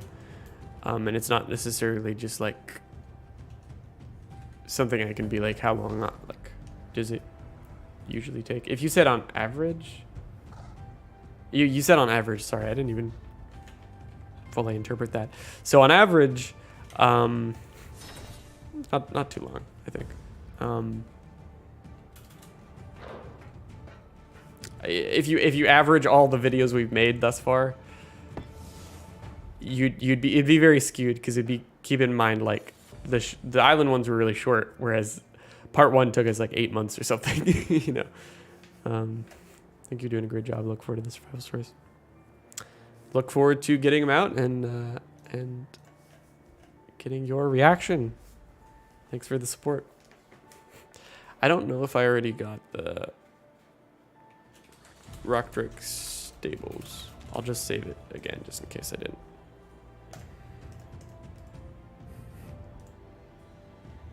Start.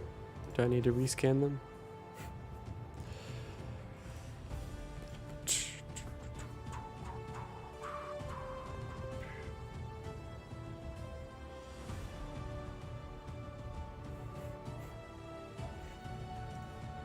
Start. There we go.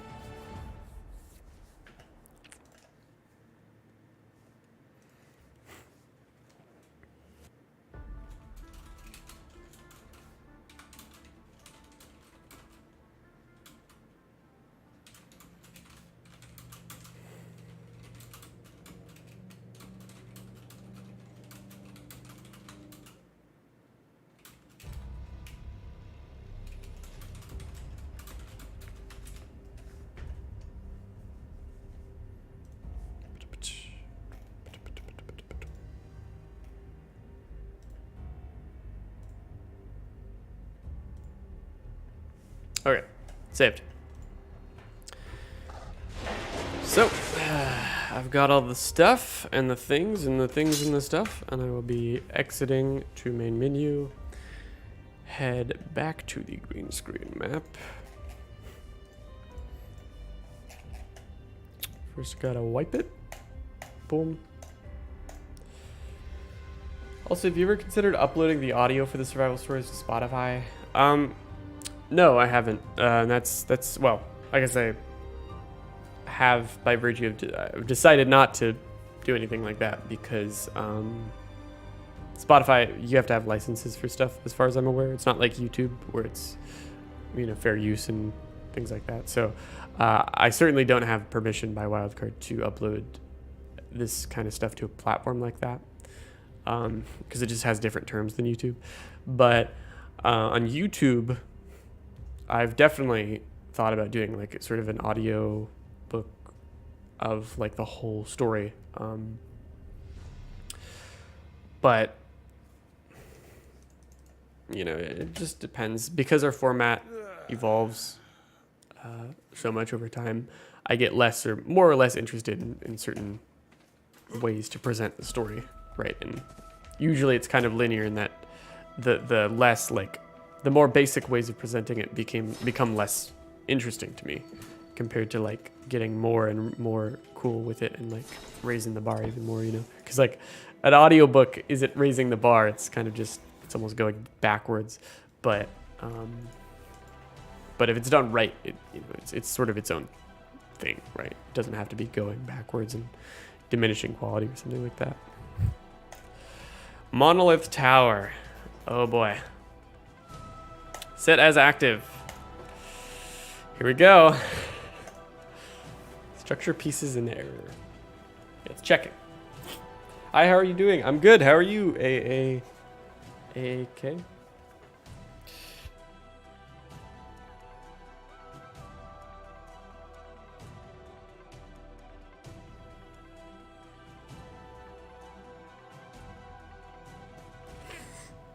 An ARK graphic novel would also be nice. Please don't crash. Yeah, I mean, yeah. Who knows? I mean, what we do know is that Mark Soskin and Peter Fries aren't really the types of guys to. I mean, Mark, as far as I'm aware, is done with the ARK story. Like, that's it. He's done. But Peter Fries, sorry, that's how you pronounce it. I don't think is really interested in writing for comics, but I don't know. Maybe he is. It's a pure assumption based off like nothing. What are your thoughts on the ARK animated series? Nothing. I got no thoughts. I mean, head's empty pretty much, because I'm not really justified in having thoughts that are any more than just, sounds cool, considering the lack of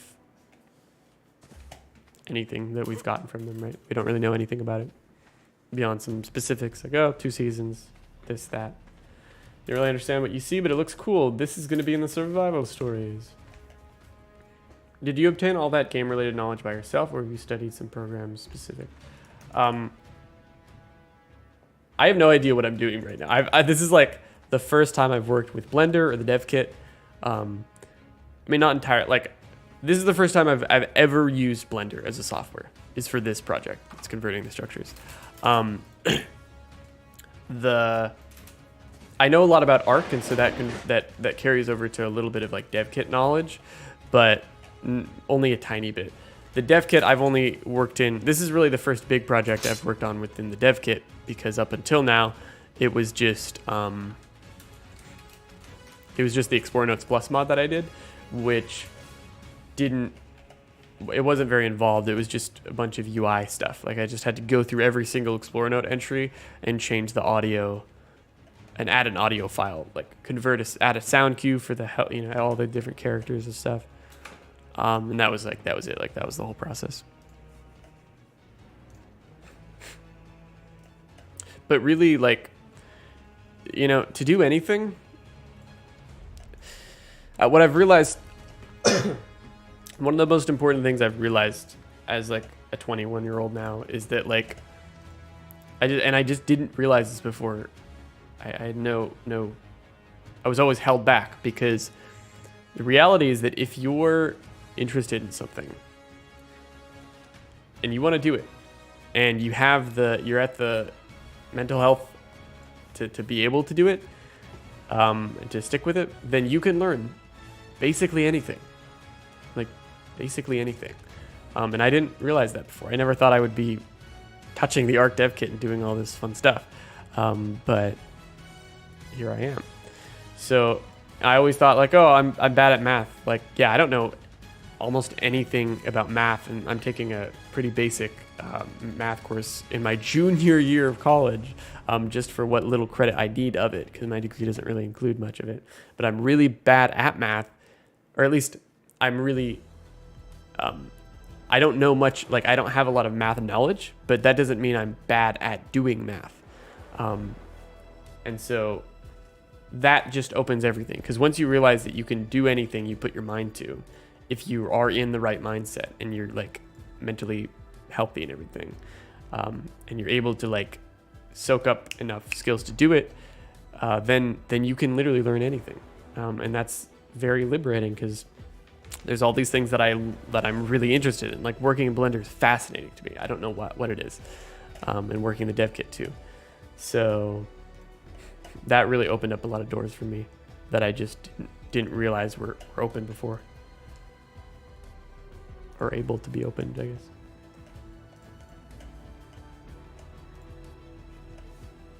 Let's see here, ARK editor.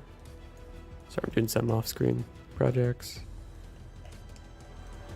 ARK's saved, ARK's local. We're gonna paste this green screen map. You do an amazing work at ARK Story. I hope I can do things to support you besides just watching. Thanks, AAK. The best way to support me is financially here on YouTube or on Patreon. This is my source of income. I don't have a job otherwise, and so that just helps me buy food, buy equipment to keep doing this, and to buy just stuff to live and keep doing it. And I appreciate anything. By no means is it necessary, but yeah. So I've got a Patreon, and there's super chats and stuff like that. But just if people feel inclined. Green screen map. All right, so we're gonna load this.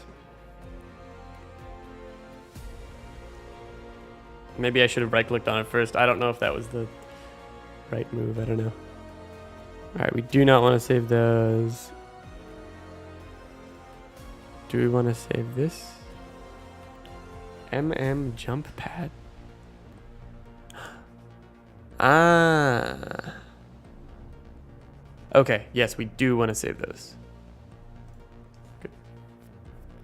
For YouTube or Patreon? YouTube for sure. Patreon just isn't really a great platform for me right now with what I'm currently making, and with, yeah, like, I mean, I could charge this, like, so what I did in the past was for the survival stories, I released it like I released them a couple weeks early on Patreon, but I stopped doing that once we got to Aberration, because it was actually GoFundMe, it was crowdfunded, the money for the voiceover. Whoa. And because of that, it didn't feel right to charge people, like to say like, oh yeah, you can access it on my Patreon early, when the public funded it. They paid for it, you know? So it just felt wrong. So I stopped doing that. But that was a big thing before, because it meant that a lot of people would come to the Patreon, and I'd get some funds from that.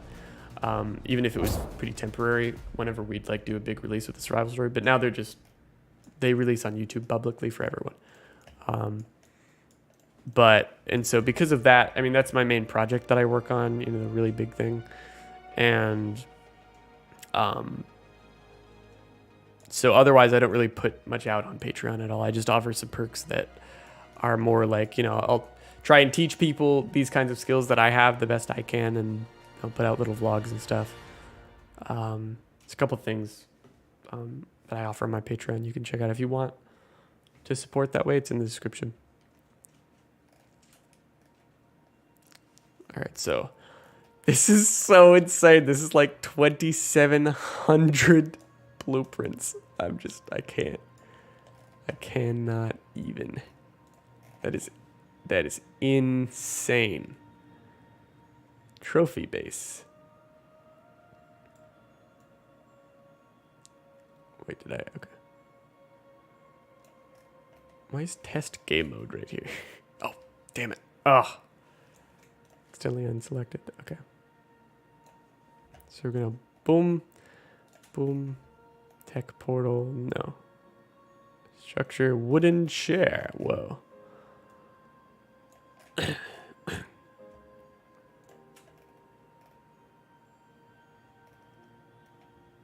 Lamp post.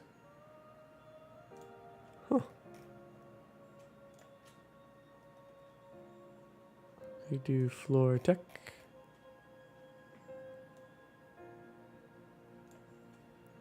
Hello, directional light. Ceiling tech.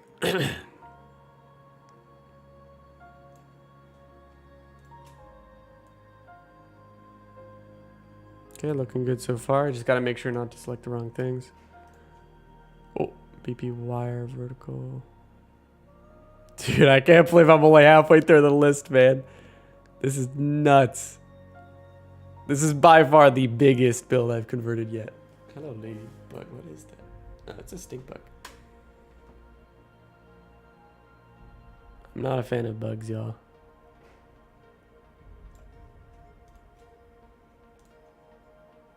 I'm not a bug enjoyer. I'm gonna go get him. Put him in a cup. 1 second.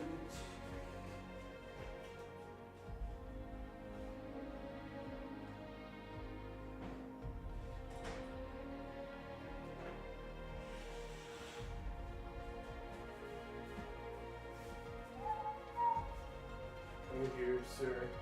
Brother man.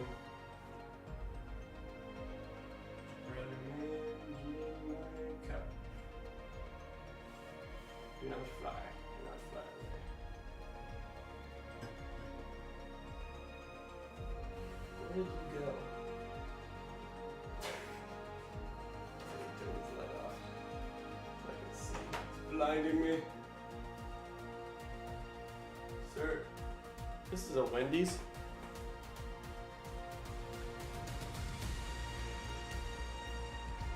Alright, whatever. Well, I'll get him when I get him.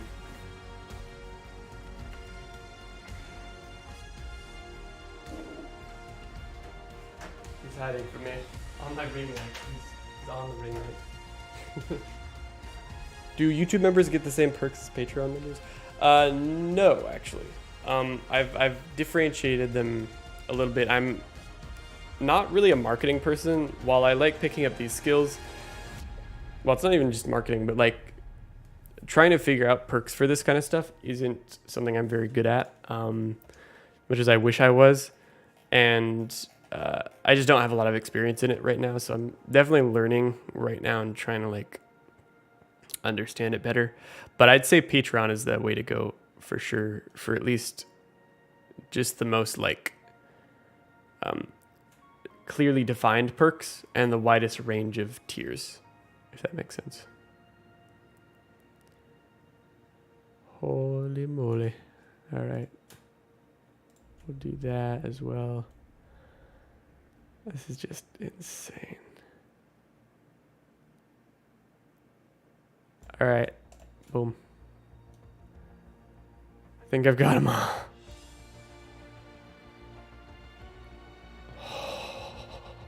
This feels wrong. Right click, edit, copy. Oh, please don't crash my dev kit. How is this possible?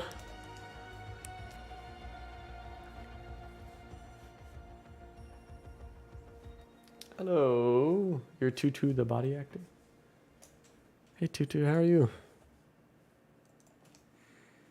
Alright. So we're heading to the new world. We've just copied the largest thing ever. Ever.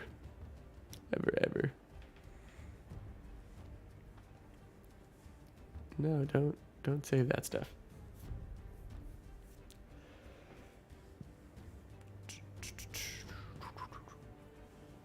A bit off topic, but how do you solo Rockwell and Aberration?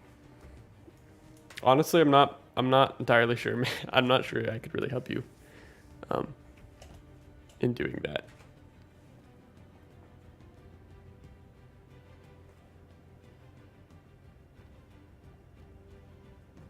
All right, I control V'd. I think it's frozen. I don't want to touch it. I'm just gonna let it do its thing. I'm just mildly terrified. Is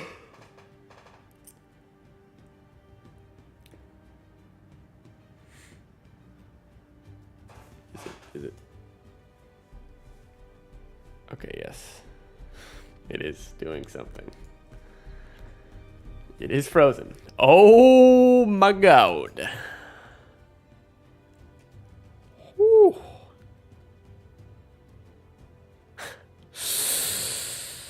Jeez, dude, we are building cities over here, man. Look at this already. This is insanity. I'm gonna hide all of it. I'm gonna hide everything. Everything that isn't this stuff. Landscape.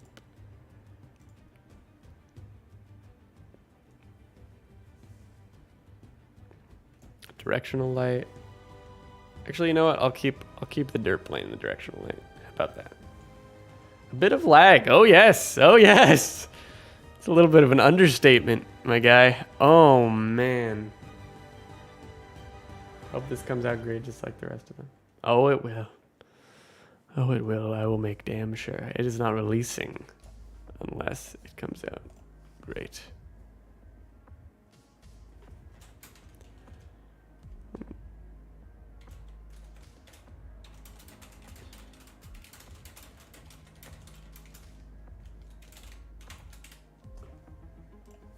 Bum, bum, bum, bum, bum,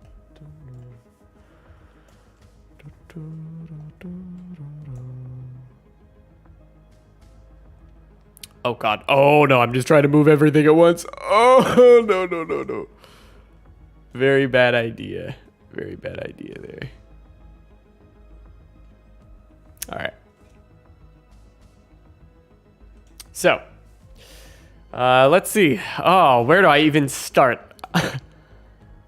I don't even know where to start, man. This is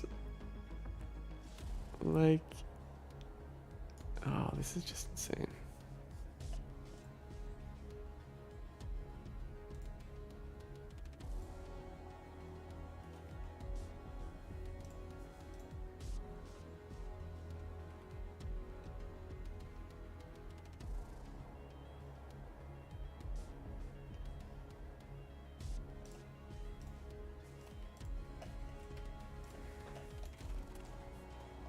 I guess I can at least sort of make a dent in it. Let's start with the walls, eh? Start with the walls. Are there large wall? Oh my gosh, large wall. All right. Let's grab them all. Oh, that's oh. Would you look at that? Head on over to this folder, large tech wall. Large. I think this is it, so let's see.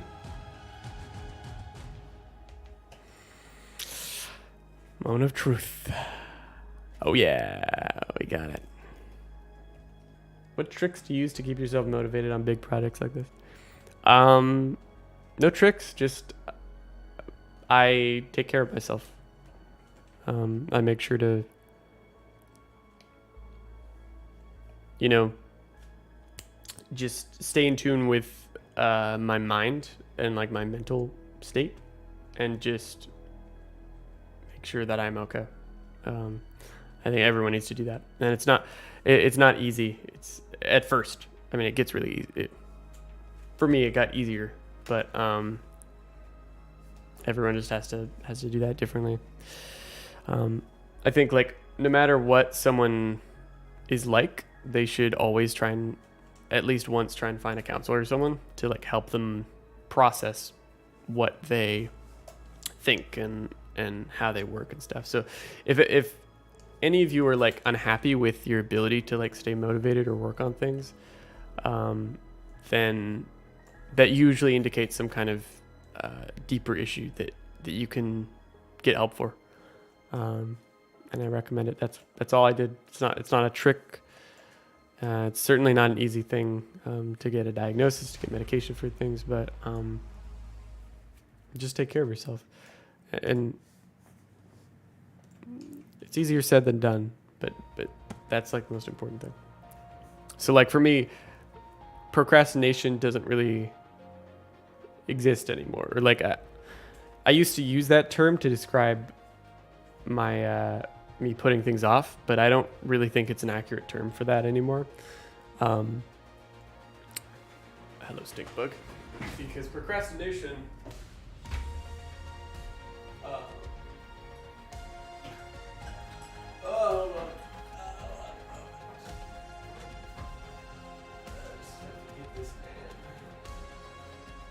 man in this cup. Get in this cup, please, sir. I need you to be in the cup. Just stay in the cup. That's all you need to do. And we're good. Stop trying to go on the glasses.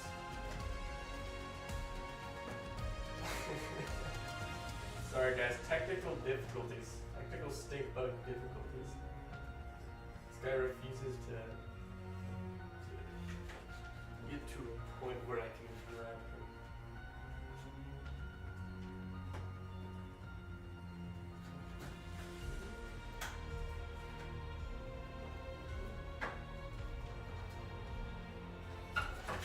There we go. We have him.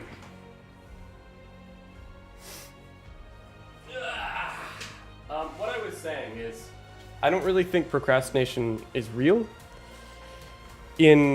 Or at least I think we use it the wrong way often.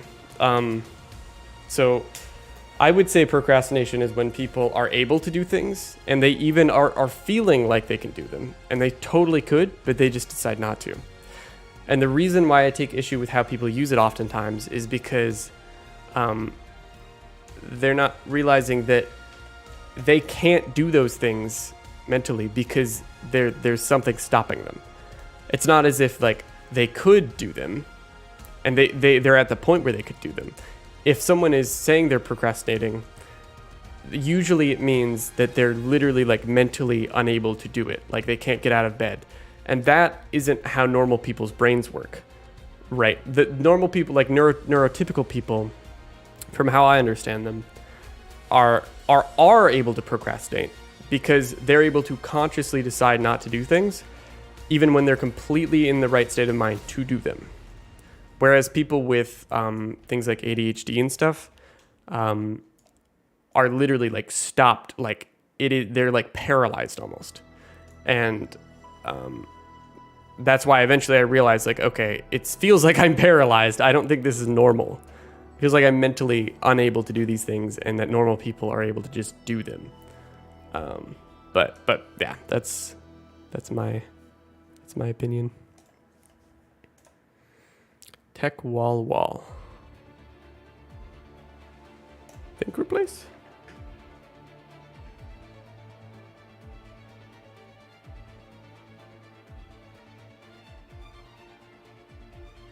You have to get back to work. You might be able to rejoin later, but if not, keep up the good work and I commend you for it. Thanks, Steve. I'll see you around. Okay, these went down just a little bit, just a teeny bit.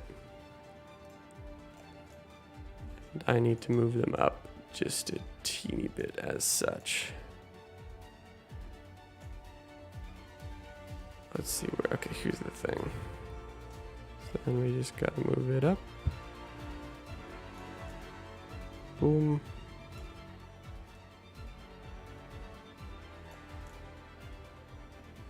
They also need to be moved that way. Or are they the wrong wall? They might be. Just in case, I'm gonna replace them with the regular static mesh for the tech wall, which might be what it is.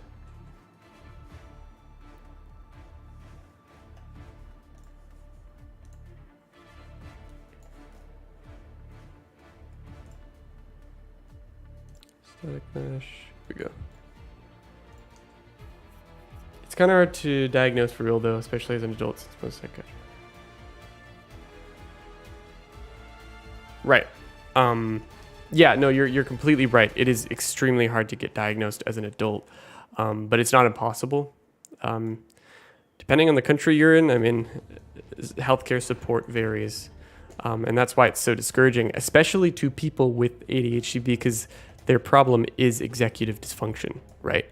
Like, when your problem is that you can't do the things that you want to do, having massive obstacles like healthcare getting in the way is like awful. That's like the worst kind of obstacle for someone with executive dysfunction problems, you know. But it's not impossible, and yeah, I think the distinction is like, it's important to think about these things and think about the fact that like, if something is so difficult that it's like, if something is so like, you know, dreadful and you don't want to do it to such an extent that you like literally cannot bring yourself to do it, and you'll just do other stuff in between. I think usually neurotypical people, while they will do that, they're able to do it when they want, like easily. They don't really have the executive function issue, typically. But all this stuff is not, it's important not to self-diagnose yourself or anything like that. Like when I found out I might have ADHD, I didn't immediately go, I have ADHD. I found a counselor, and then I found a doctor and got diagnosed and got medication, all that. It's important to just like stay level-headed and just keep an open mind to things like this. All right, static meshes done. Yeah, I don't think laziness exists. I'm a firm believer. I don't even use that word. It doesn't exist as far as I'm concerned. Nobody is lazy. If they're considered lazy, it's because there's something going on up here that's making them not act neurotypical, and that's not their fault. They just need to find the right help that they need. Lazy doesn't exist. That said, now that my hot takes are out there, I actually do need to end the stream really quick. But we made some really good progress. I've got an interview I need to go and do. Oh, laziness. Guys, thanks so much for watching. It's been a lot of fun hanging out with the chat in this whole process, because this is a very monotonous sequence of events, as you can imagine. You got informally diagnosed in college. GPA went from 2.9 to 3.8, and I was so bitter that other people's brains just worked like that. Default. Didn't have to fight against themselves to tread water. Yeah, it's great, guys. Take care of yourselves. You're all very awesome, and thanks so much for the support. And stay tuned. I'm trying to find this thing to save, but stay tuned, y'all. And maybe I can get some cool track that we can end off on. What's a cool track? Like a aberration? Where's the aberration? I can't find it. Is it that? No, that's ARK. That's Rockwell. That's aberration. So, Captain Fat Dog, how are you? Hello, how have you been? Haven't spoken to you in a while, man. Looks like you are a little bit late. We're just ending, just wrapping up. But this whole stream has been about doing some massive stuff. I've become a dev kit goblin. I've been working on the dev kit a lot, and we're doing some crazy stuff with taking builds and turning them into. Before I end, really quick, just a quick recap of the stream. We take builds, we're doing this right now, and turning them into basically low poly versions that, I'm trying to find the right one, that are like, oh, it's insane, dude. Like, look at this. Like, we're selecting them by like type, and it's so cool. And okay, I need to stop. thanks everyone again so much for stopping by. Maybe we'll do another one of these streams of the same type, because I have many more structures to get to. So maybe along the way I'll show some more of that process. But thanks for watching, y'all. Stay tuned. More videos coming soon. All that. And you started messing with the dev kit yourself. Awesome, man. Yeah, it's a lot of fun, honestly. Yeah, guys. All right, I will see you next time. Goodbye. And take care, everyone. Bye, y'all.